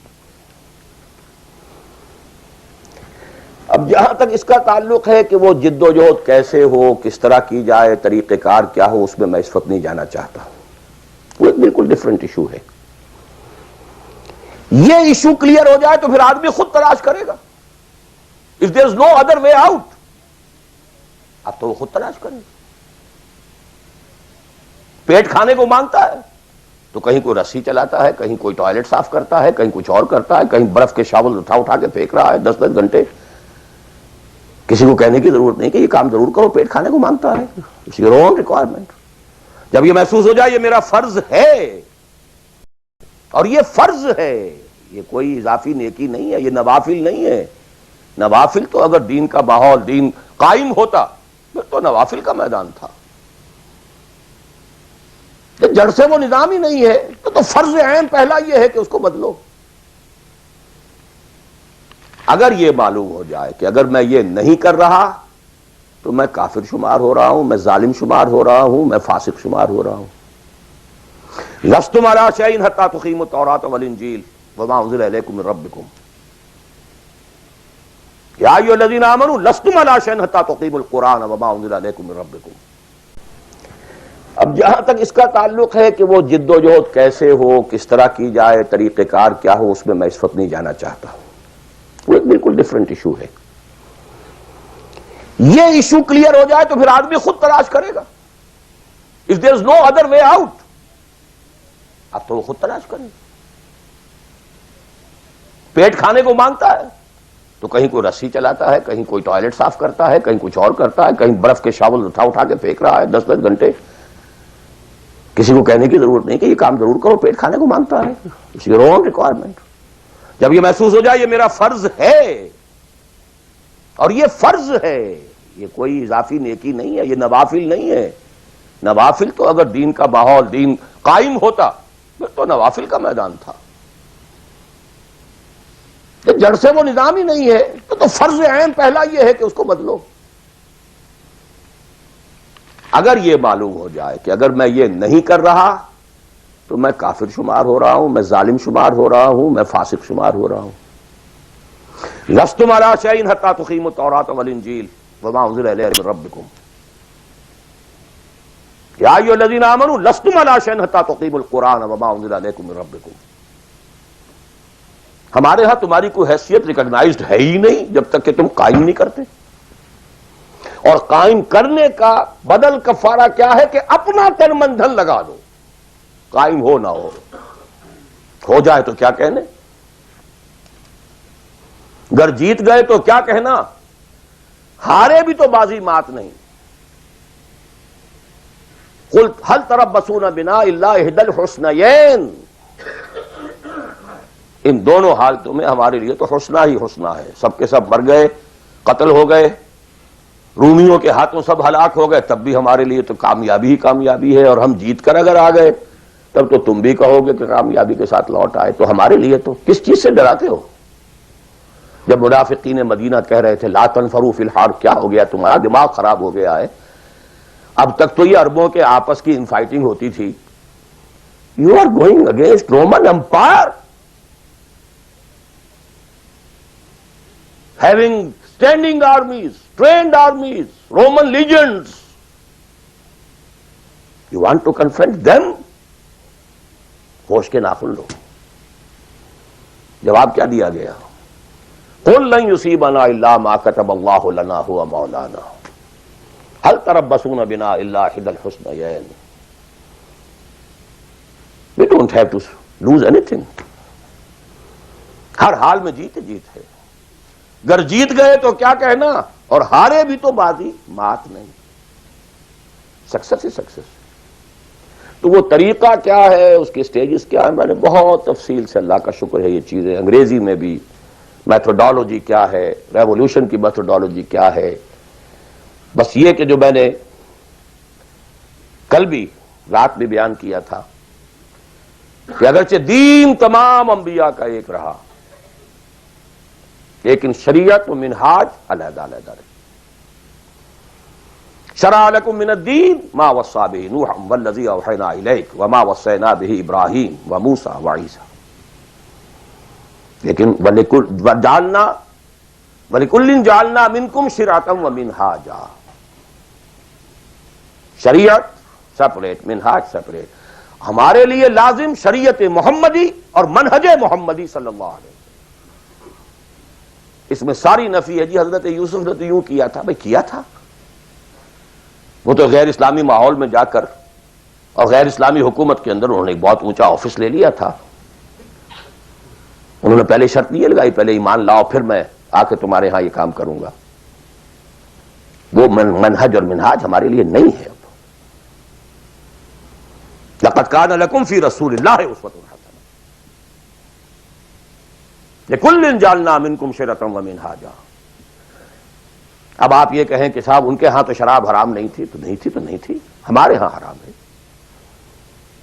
سابقہ شریعتوں میں سجدہ تعظیمی حلال تھا، کسی کے سامنے جھک جانا، ہمارے لیے حرام کر دی گئی ہے.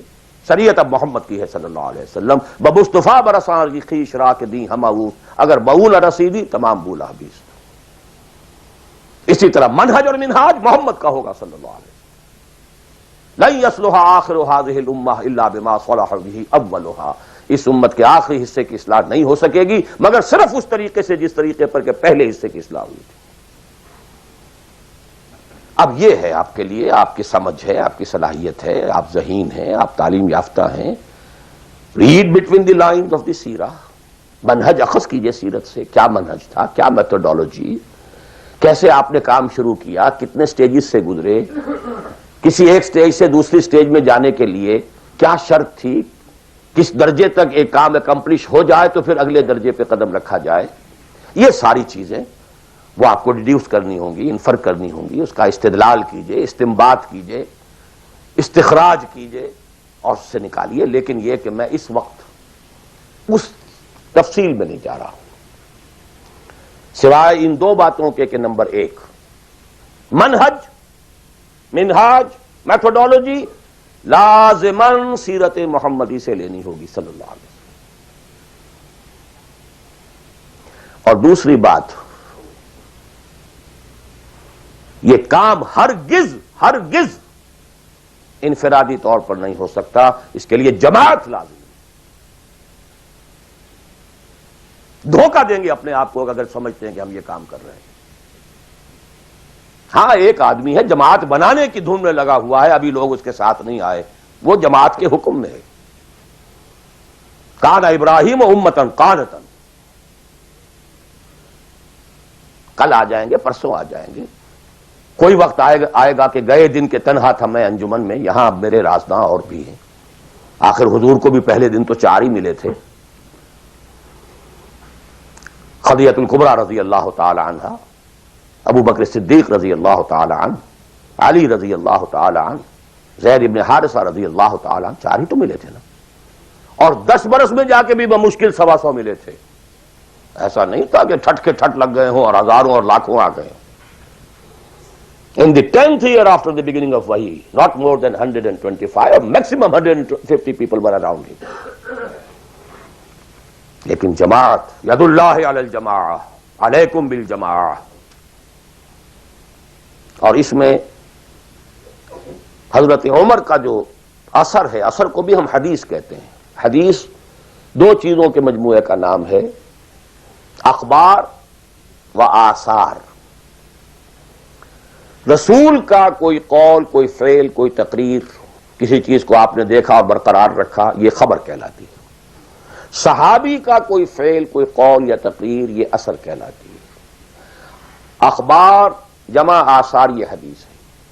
تو اثر ہے حضرت عمر کا رضی اللہ تعالی عنہ، لا اسلام الا بالجماعہ ولا جماعہ الا بالامارہ ولا امارہ الا بالسماع ولا سماع الا بالطاعہ۔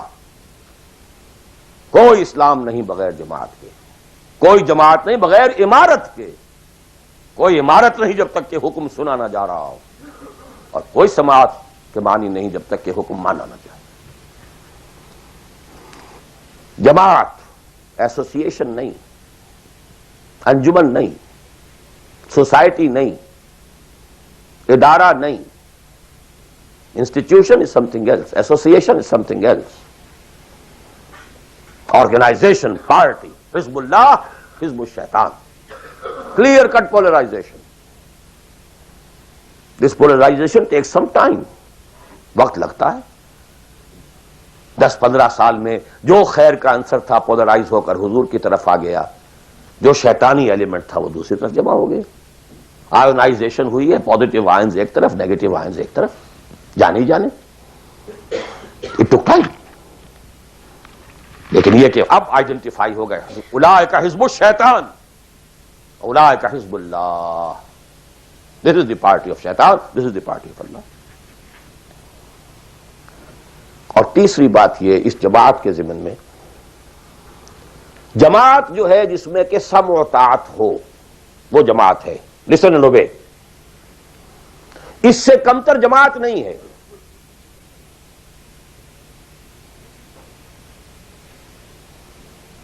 لیکن یہ جماعت مختلف قسم کی ہو سکتی ہے۔ ایک کانسٹیٹیوشنل جماعت ہو سکتی ہے، اس میں کانسٹیٹیوشن کو وہ حیثیت حاصل ہوتی ہے کہ you have to obey it.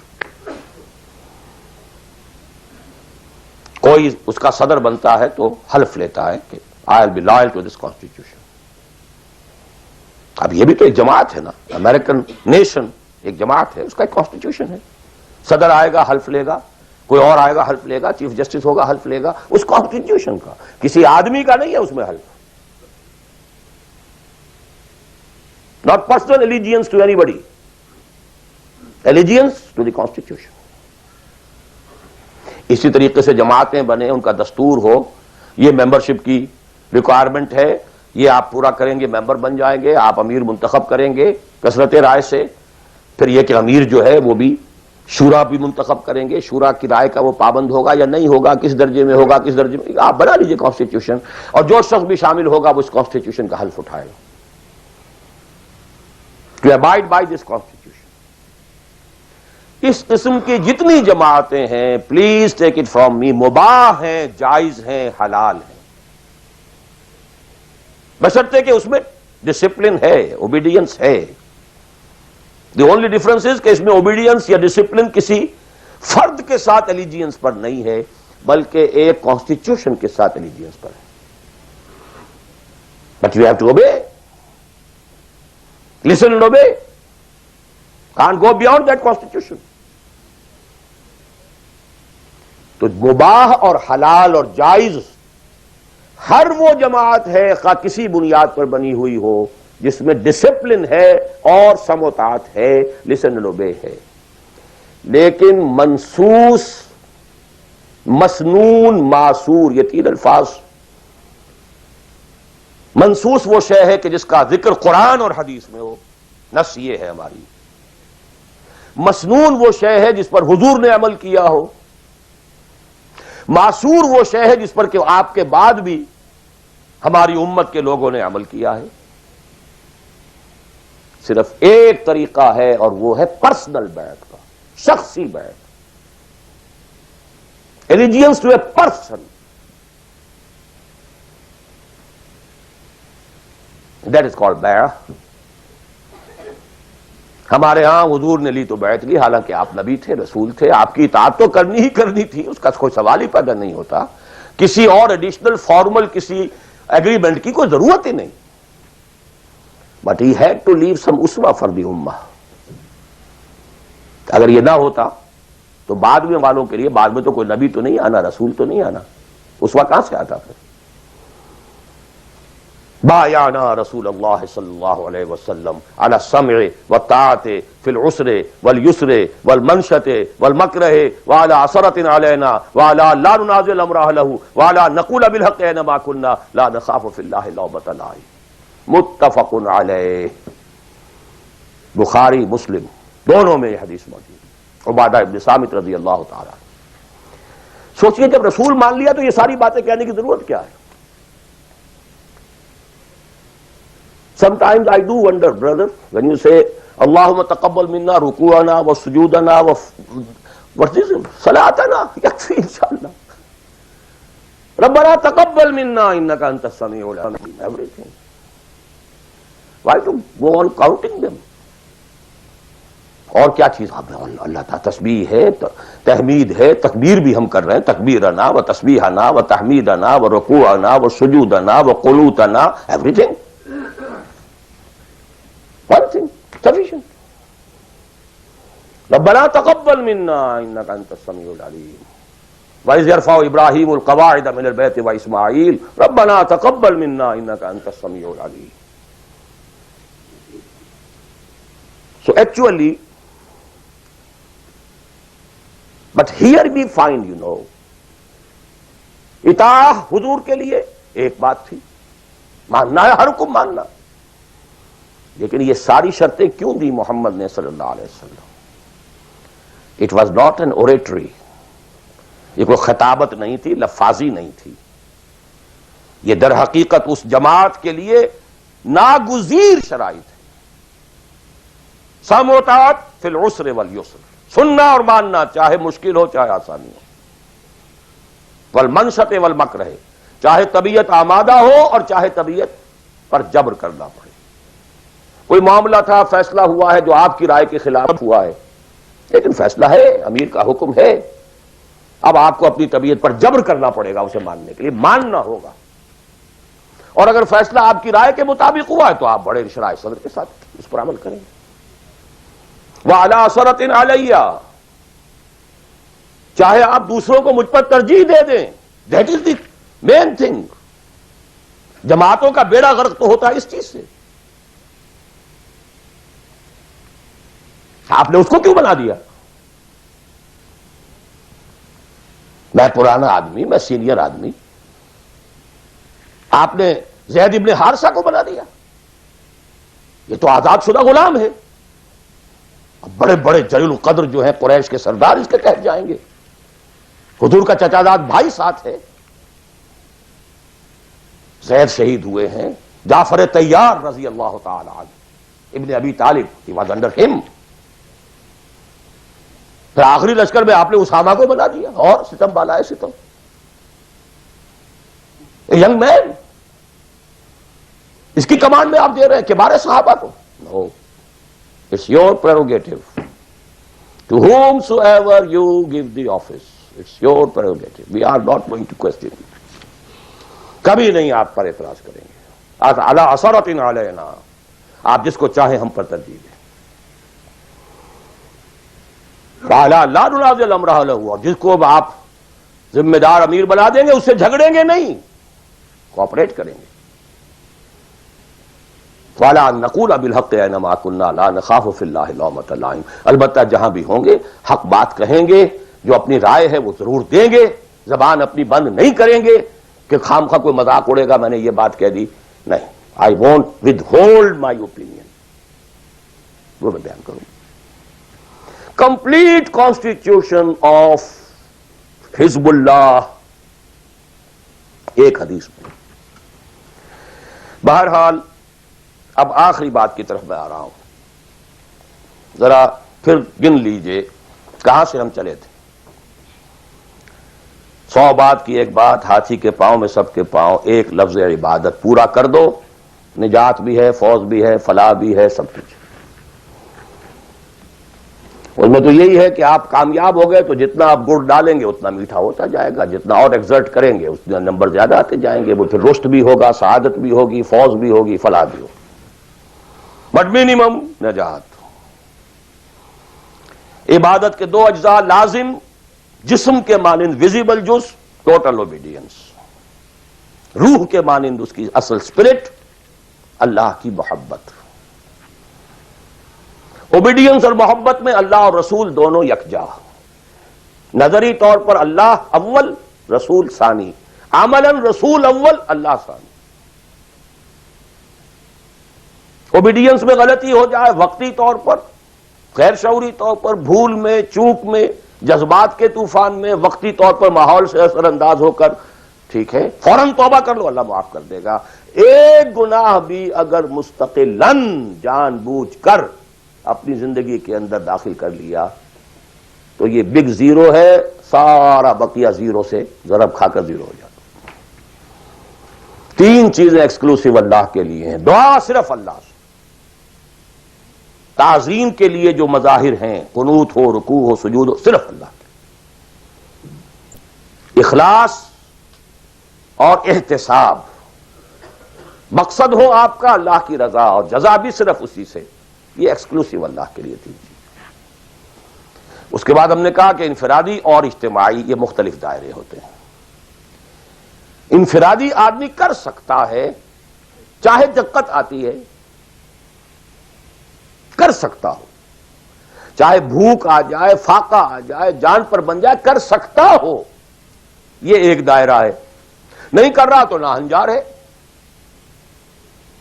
اور ایک حصہ وہ ہے جو کر ہی نہیں سکتا جب تک کہ نظام نہ بدلے. اور اس میں ویرینگ پروپورشنز رہیں گی.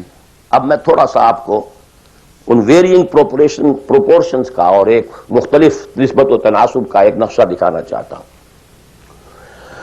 بعض ممالک ایسے ہیں اس روئے ارضی پر، دیکھیے ایک ہے کسی اور اعتبار سے کسی ملک کا اچھا ہونا برا ہونا.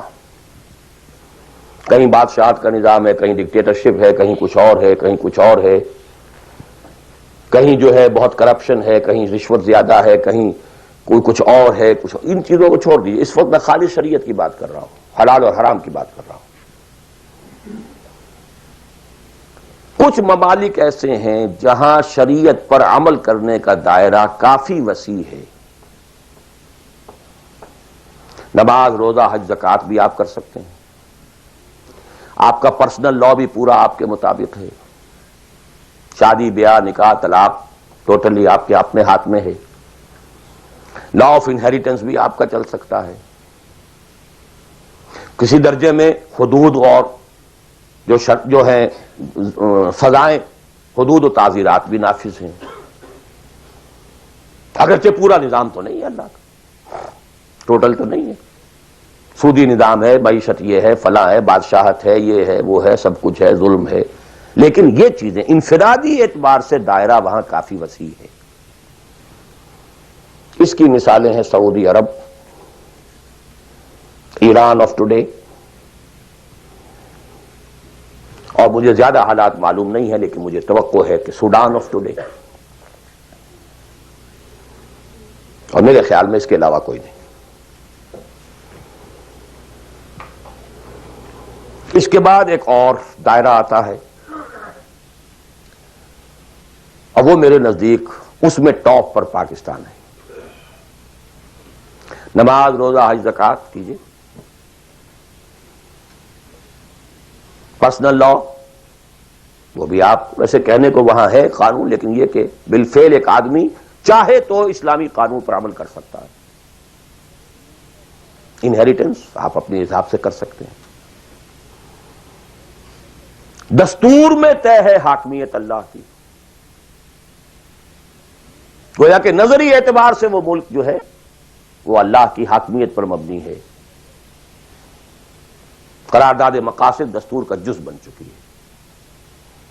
لیکن پھر نوٹ کیجئے، رشوت ہے، یہ ہے، وہ ہے، ظلم ہے، ناانصافی ہے، یہ سب اپنی جگہ. میں اس وقت شریعت کی بات کر رہا ہوں. ایک آدمی خود وہاں رہتے ہوئے چاہے بھوک آئے، تکلیف آئے، مصیبت آئے، اس کو ہر وقت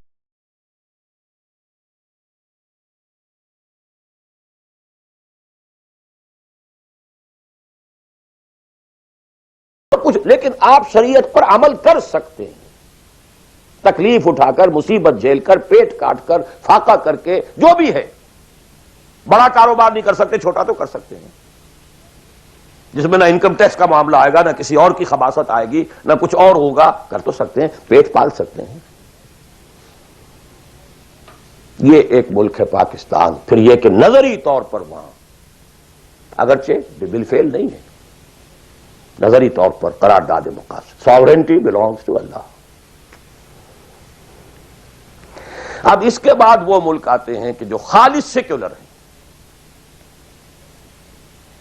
لیکن ان میں بھی میرے نزدیک ایک اعتبار سے بھارت بہت بہتر ہے۔ مثلا یہ کہ دو ملکوں کو ذہن میں رکھ لیجئے، ایک امریکہ یا امریکہ کی طرح انگلستان اور فلانستان آل، ایک بھارت سیکولر ہے، لیکن کم سے کم آج کی تاریخ تک مسلمانان نے، بھارت نے اپنا پرسنل لا محفوظ رکھا۔ I salute them. In the face of maximum hardships, کٹر ہندو تلا ہوا ہے کہ یہ کامن سول کوڈ ہونا چاہیے۔ اٹس ویری لاجیکل، ان کی بات بڑی منطقی ہے۔ جب قوم آپ کہتے ہیں ایک ہے، آپ سارے جو ہے سیاسی حقوق وہی لینا چاہتے ہیں کہ جو ہندوؤں کو حاصل ہیں، تو اگر قوم ایک ہے تو سیکولرزم کا تقاضا تو یہ ہے کہ کامن سول کوڈ ہونا چاہیے۔ Why this separate family laws? وہاں کوئی عورت برقع لے سکتی ہے، بلکہ میں سمجھتا ہوں کہ جتنی عورتیں برقعے میں ہندوستان میں آج نظر آ جائیں گی، پوری دنیا میں کسی اور ملک میں نظر نہیں آئے گی۔ Go and see Hyderabad Deccan, I have seen it. Pakistan میں تو برقعے کا نام و نشان بڑا، ڈھونڈ اب اس کو چراغ رخ زیبا لے کر کون؟ وہ تو فرسودگی کی علامت تھی، غربت کی علامت تھی۔ بھارت اس میں سب سے اونچا ہے۔ نماز پڑھیے، روزے رکھیے، مسجدیں بنائیے، ہے کچھ وہ فرکشن ہے، مشکل ہے، جینا وہی مشکل ہوتا ہے، مشکل جہاں آسان ہوتی ہے۔ بہرحال اس کے بعد لیسٹ جو ہے اس اعتبار سے وہ ممالک ہیں جن کا سر خیل امریکہ بہادر، امریکہ شریف ہے۔ نماز روزہ کر لو، ناٹ ایون دی پرسنل لا۔ قرآن مجید میں پڑھ لیا کرو نکاح اور طلاق کے قوانین، دیٹس آل، نتھنگ ڈوئنگ، ثواب لے لیا کرو۔ تراویح میں سن لیا کرو انہیریٹنس کے laws, nothing doing, keep them with you. یہاں انفرادیت کا حصہ، اگرچہ اور بڑی سہولت ہے، دنیا بڑی اچھی ہے، کھانے کو اچھا ملتا ہے، سیکیورٹی بہت ہے، سب کچھ ہے۔ سوال یہ ہے کہ آپ کی پرائرٹی نمبر 1 کیا ہے؟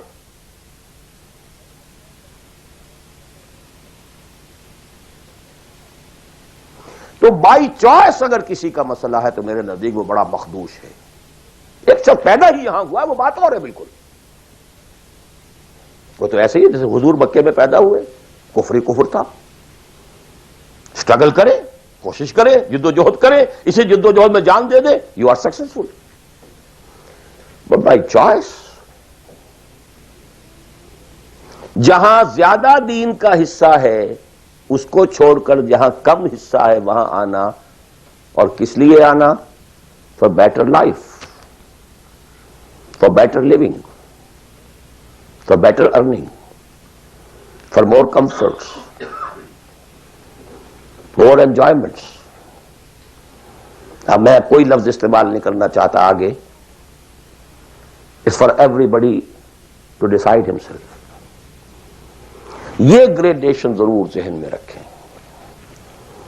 پاکستان میں بہت گند ہے، بہت خرابی ہے، رشوت ہے، جھوٹ ہے، لیگ پولنگ ہے، بیک بائٹنگ ہے، یہ ہے، وہ ہے، سود تو وہاں بھی ہے، یہ تو وہاں بھی، ٹھیک ہے، ایبسلیوٹلی کریکٹ۔ وہاں بھی معیشت سود کی ہے، معیشت تو ساری سود کی سعودی عرب کی بھی ہے، سارے دینی ادارے چلتے ہیں وہاں پہ سود کے پیسوں پر۔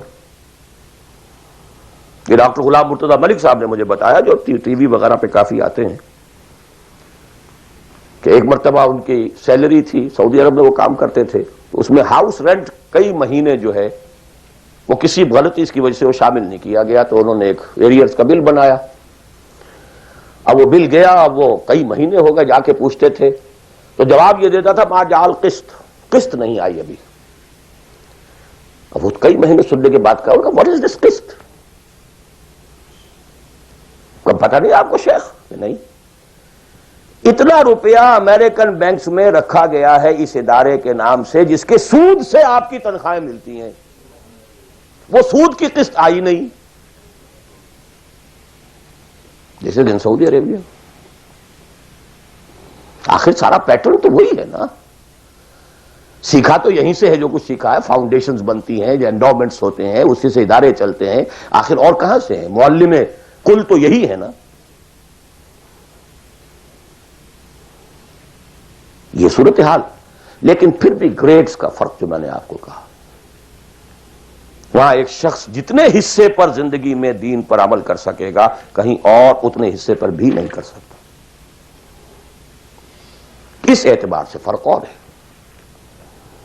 عبادت کے اس کانسیپٹ کو سامنے رکھیے، انفرادی، اجتماعی، ویئرنگ ڈگریز۔ اب ظاہر بات ہے، آخری پوائنٹ ہے میرا یہ، جتنی حالت خراب ہے اتنی ہی شدید محنت درکار ہوگی اور اتنا ہی زیادہ ثواب ملے گا۔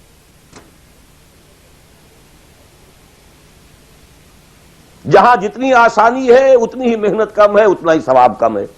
یہ آج رات کو جب ہم سورہ حدید پڑھیں گے تو اس میں بات آ جائے گی۔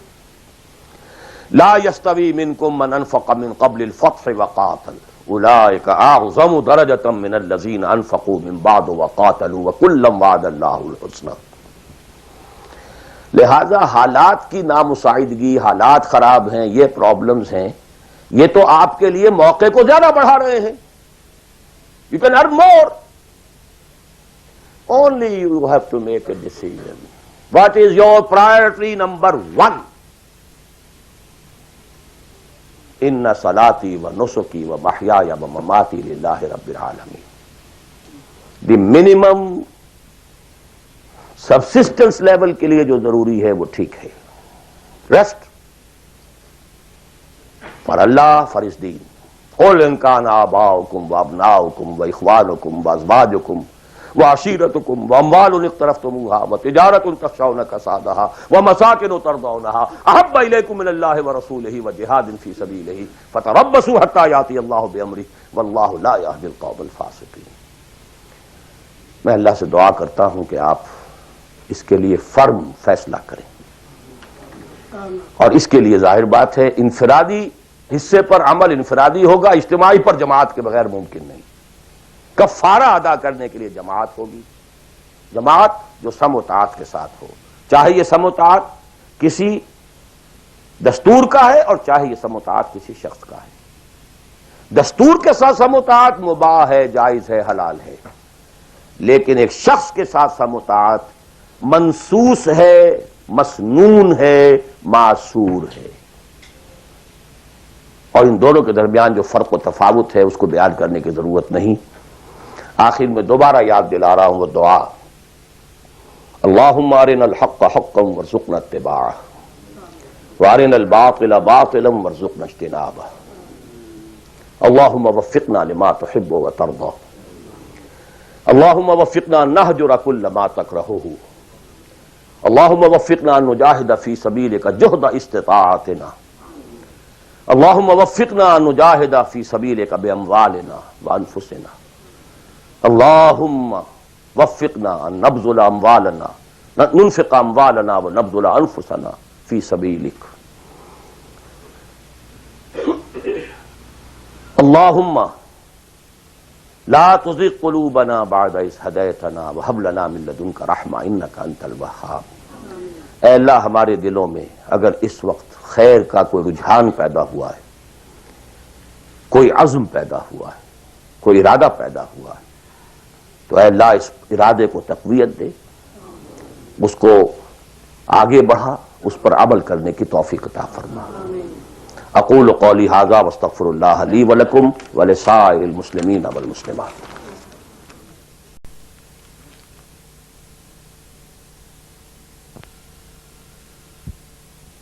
ڈائریکٹ ایک شے فی نفس ہی حرام ہے، نجس ہے. ایک شخص کھا تو رہا ہے بکری کا گوشت، بکری بھی اس نے خود خریدی، خود ذبح کیا، صحیح تکبیر پڑھی، سب کچھ کیا، لیکن وہ بکری خریدی تھی اس نے کسی کی جیب کاٹ کے، تو کیا کھا رہا ہے؟ حرام. بکری کا گوشت ہے، حرام. اس کو آپ آرگومنٹ کو بلڈ کیجئے. میں نے جو کچھ آج کہا ہے، باطل کے غلبے کے تحت زندگی گزارنا حرام ہے، الا یہ کہ آپ کی پوری توانائی اس کو بدلنے کے لیے صرف ہو رہی ہے. دس از دی کرسٹ آف دی میٹر. باقی تو اب ڈگریز کا فرق ہے، کوئی 50% حرام ہے، کوئی 60% ہے، کوئی 30% ہے، کوئی 100% ہے. سانس لینا حرام ہے. If you have reconciled with it, your very life is haram. باقی سب ڈگریز کا معاملہ ہو جائے گا. آپ کوئی شخص بینک کی سروس کر رہا ہے، کوئی شخص بینک سے اوور ڈرافٹ لے کے بزنس چلا رہا ہے، کوئی ایک ایسی فرم کے اندر اکاؤنٹنٹ کی حیثیت سے کام کر رہا ہے کہ جس میں بینک کا اوور ڈرافٹ بھی ہے، سب کچھ ہے، وہ انٹریز بھی پاس کر رہا ہے، لکھ بھی رہا ہے. کوئی شخص بیچارہ مزدور ہے، اس کارخانے میں کام کر رہا ہے کہ جو چل ہی رہا ہے اوور ڈرافٹ کے اوپر، بینک کے اوپر. اب یہ آپ سمجھیے کہ ایک گریڈیشن تو ہوتی چلی جائے گی. کوئی کچھ بھی نہیں کر رہا، سانس لے رہا ہے، تو حضور نے فرمایا کہ ایک زمانہ آئے گا کہ انسان سود سے جو بچ بھی جائے گا، سود کے دخان اور بخار سے نہیں بچ سکے گا. He has to inhale. سانس تو لینا ہے اسے، اور سانس کے ساتھ اس کا سود جائے گا. گندم کے ہر دانے کے اندر سود ہوگا تو کیا کرے گا؟ وہ ہے نظام کا معاملہ. اور آج دنیا میں ہم اس جگہ پہنچ گئے ہیں. نظام کی گرفت اتنی اسٹرانگ ہو گئی ہے، انڈیویجول کی حیثیت بالکل نہ ہونے کے برابر رہ گئی. بہت کنٹریکٹ ہو گیا ہے، بہت محدود ہو گیا ہے انفرادی آزادی کا دائرہ. نظام. جی اور کوئی بات؟ جی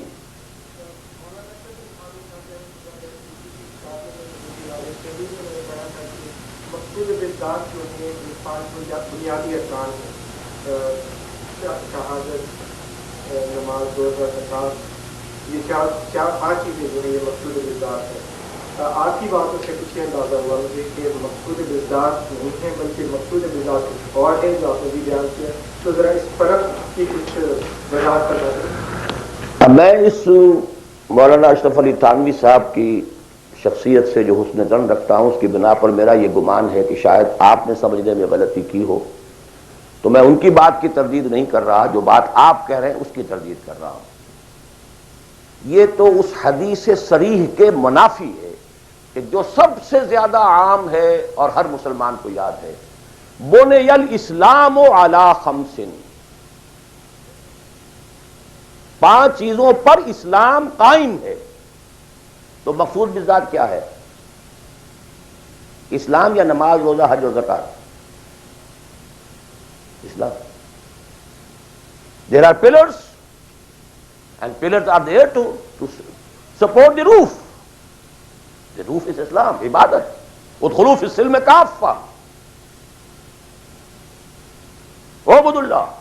اسلام، عبادت، اطاعت، یہ سب کے سب جو ہیں در حقیقت اس کے پلرز ہیں، ارکان اسلام ہیں. رکن کہتے ہیں ستون کو. ستونوں پر عمارت کھڑی ہے. بنی الاسلام علی 5. These are the supports. بدقسمتی یہ ہے کہ جب دین کی بجائے ہمارا ذہن مذہب کا ہو گیا، اس کے بعد سے ساری توجہ ان سپورٹس پر ہے، ارکان پر ہے.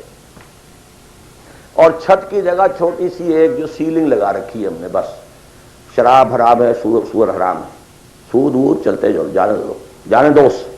وہ جو کراچی میں وہ بس والے کہتے ہیں جانے دو، باقی سب ٹھیک ہے، بس یہ کہ سود نہیں، یہ سور نہیں کھانا، سود کھاؤ. دال اور رے کا فرق ہے سر.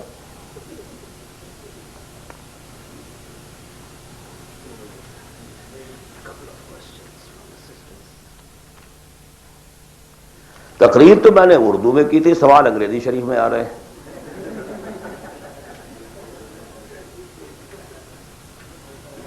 اب یہ وہی گوشت کے احکام شروع ہو گئے ہیں.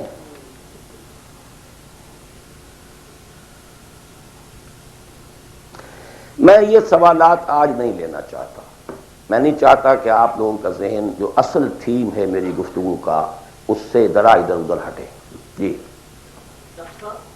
آپ کی بہت سی تقریروں میں پہلے بھی میں نے سنا ہے کہ آپ نے پرفیکٹ کیا ہے کہ یہاں کی بجائے آپ پاکستان میں جو اسلامی نظام کو برپا کرنے کے لیے پرفیکٹ کرتے ہیں، لیکن بہت سے علماء کے دوسرے جو اس میں مولانا یوسف اصلاحی صاحب بھی اور دوسرے بھی ہیں وہ اس چیز کو کہتے ہیں کہ جو لوگ یہاں آگے ہیں یہ اللہ تعالیٰ کا ایک پروگرام تھا جس کے تحت اس نے ان کو یہاں پہنچایا ہے، اور ان کا یہ کام ہے کہ یہاں اس کام کو جتنا بھی ہو سکتا ہے آگے لے کے جائیں چلیں.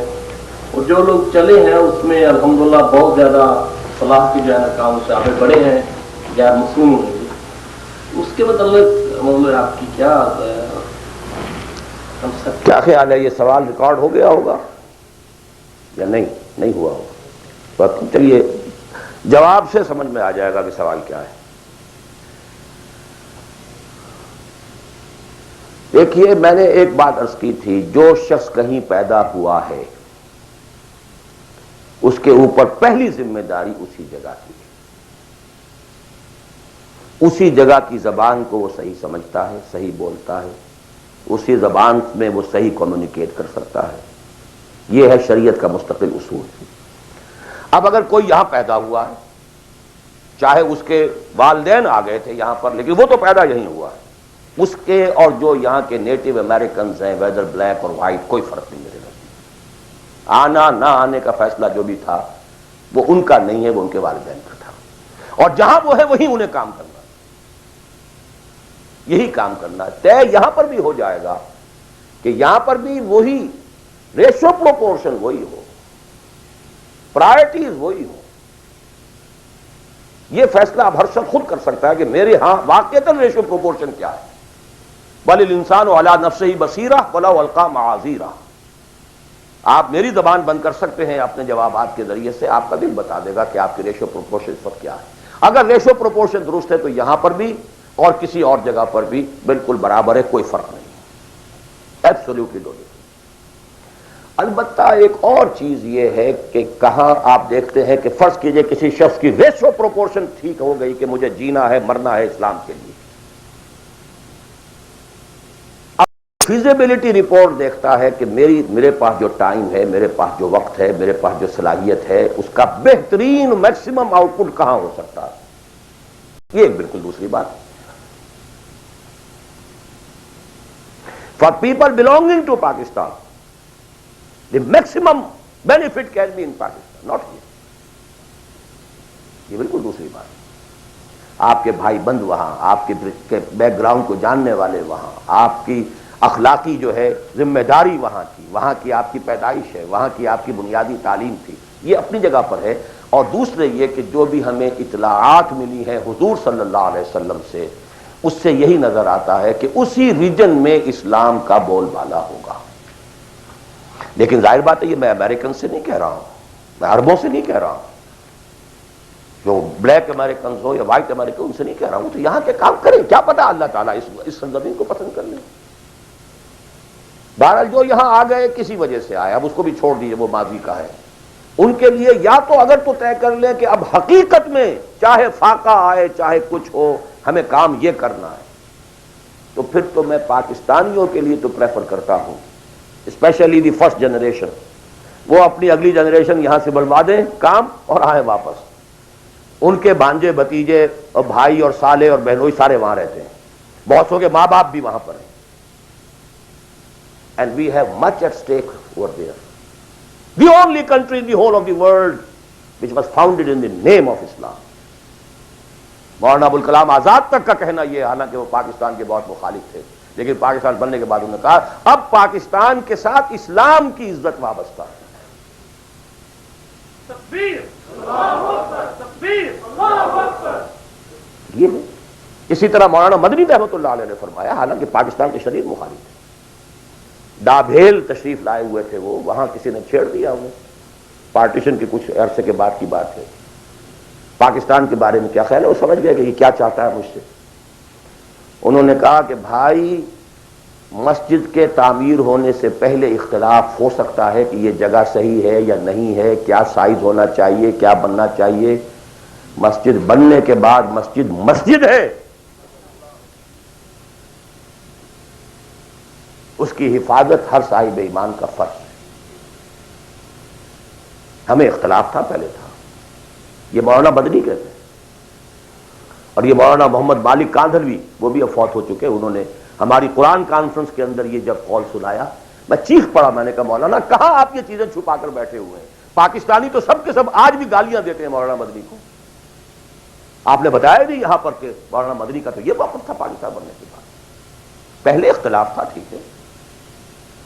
بہرحال جہاں تک میرا معاملہ ہے، سمجھ لیجئے کہ میں اصولی اعتبار سے دنیا میں کہیں بھی یہ کام کوئی بھی ہو کرے، ٹھیک ہے، لیکن یہ کہ پرائرٹیز یہ ہو، اس کی شکل یہ ہو، یہ انگلی کٹا کے شہیدوں میں نام نہ لکھوایا جا رہا، صرف تھوڑی سی کلچرل ایکٹیویٹی اور کچھ کمیونٹی ورک اور کچھ یہ اور کچھ وہ، کچھ سوشلائزیشن، اینڈ دس از دعویٰ۔ خدا کے لیے اس دھوکے سے اپنے آپ کو نکالنے، کریں اس ریشو پروپورشن کے ساتھ تو جہاں بھی چاہیں کریں، لیکن یہ ہے کہ میرا اپنا ایک اندازہ ہے، اور وہ یہ ہے کہ چاہے اس کا امکان ہے کہ ہمیں سخت قسم کی کوئی بیٹنگ جو ہے ہندوؤں کے ہاتھوں اور پاکستان اور انڈیا کے ہاتھوں ہو، لیکن پھر بھی بالآخر اسلام کا بول بالا اسی خطہ زمین سے ہوگا۔ اقول قول ھذا واستغفر اللہ لی ولکم ولسائر المسلمین والمسلمات۔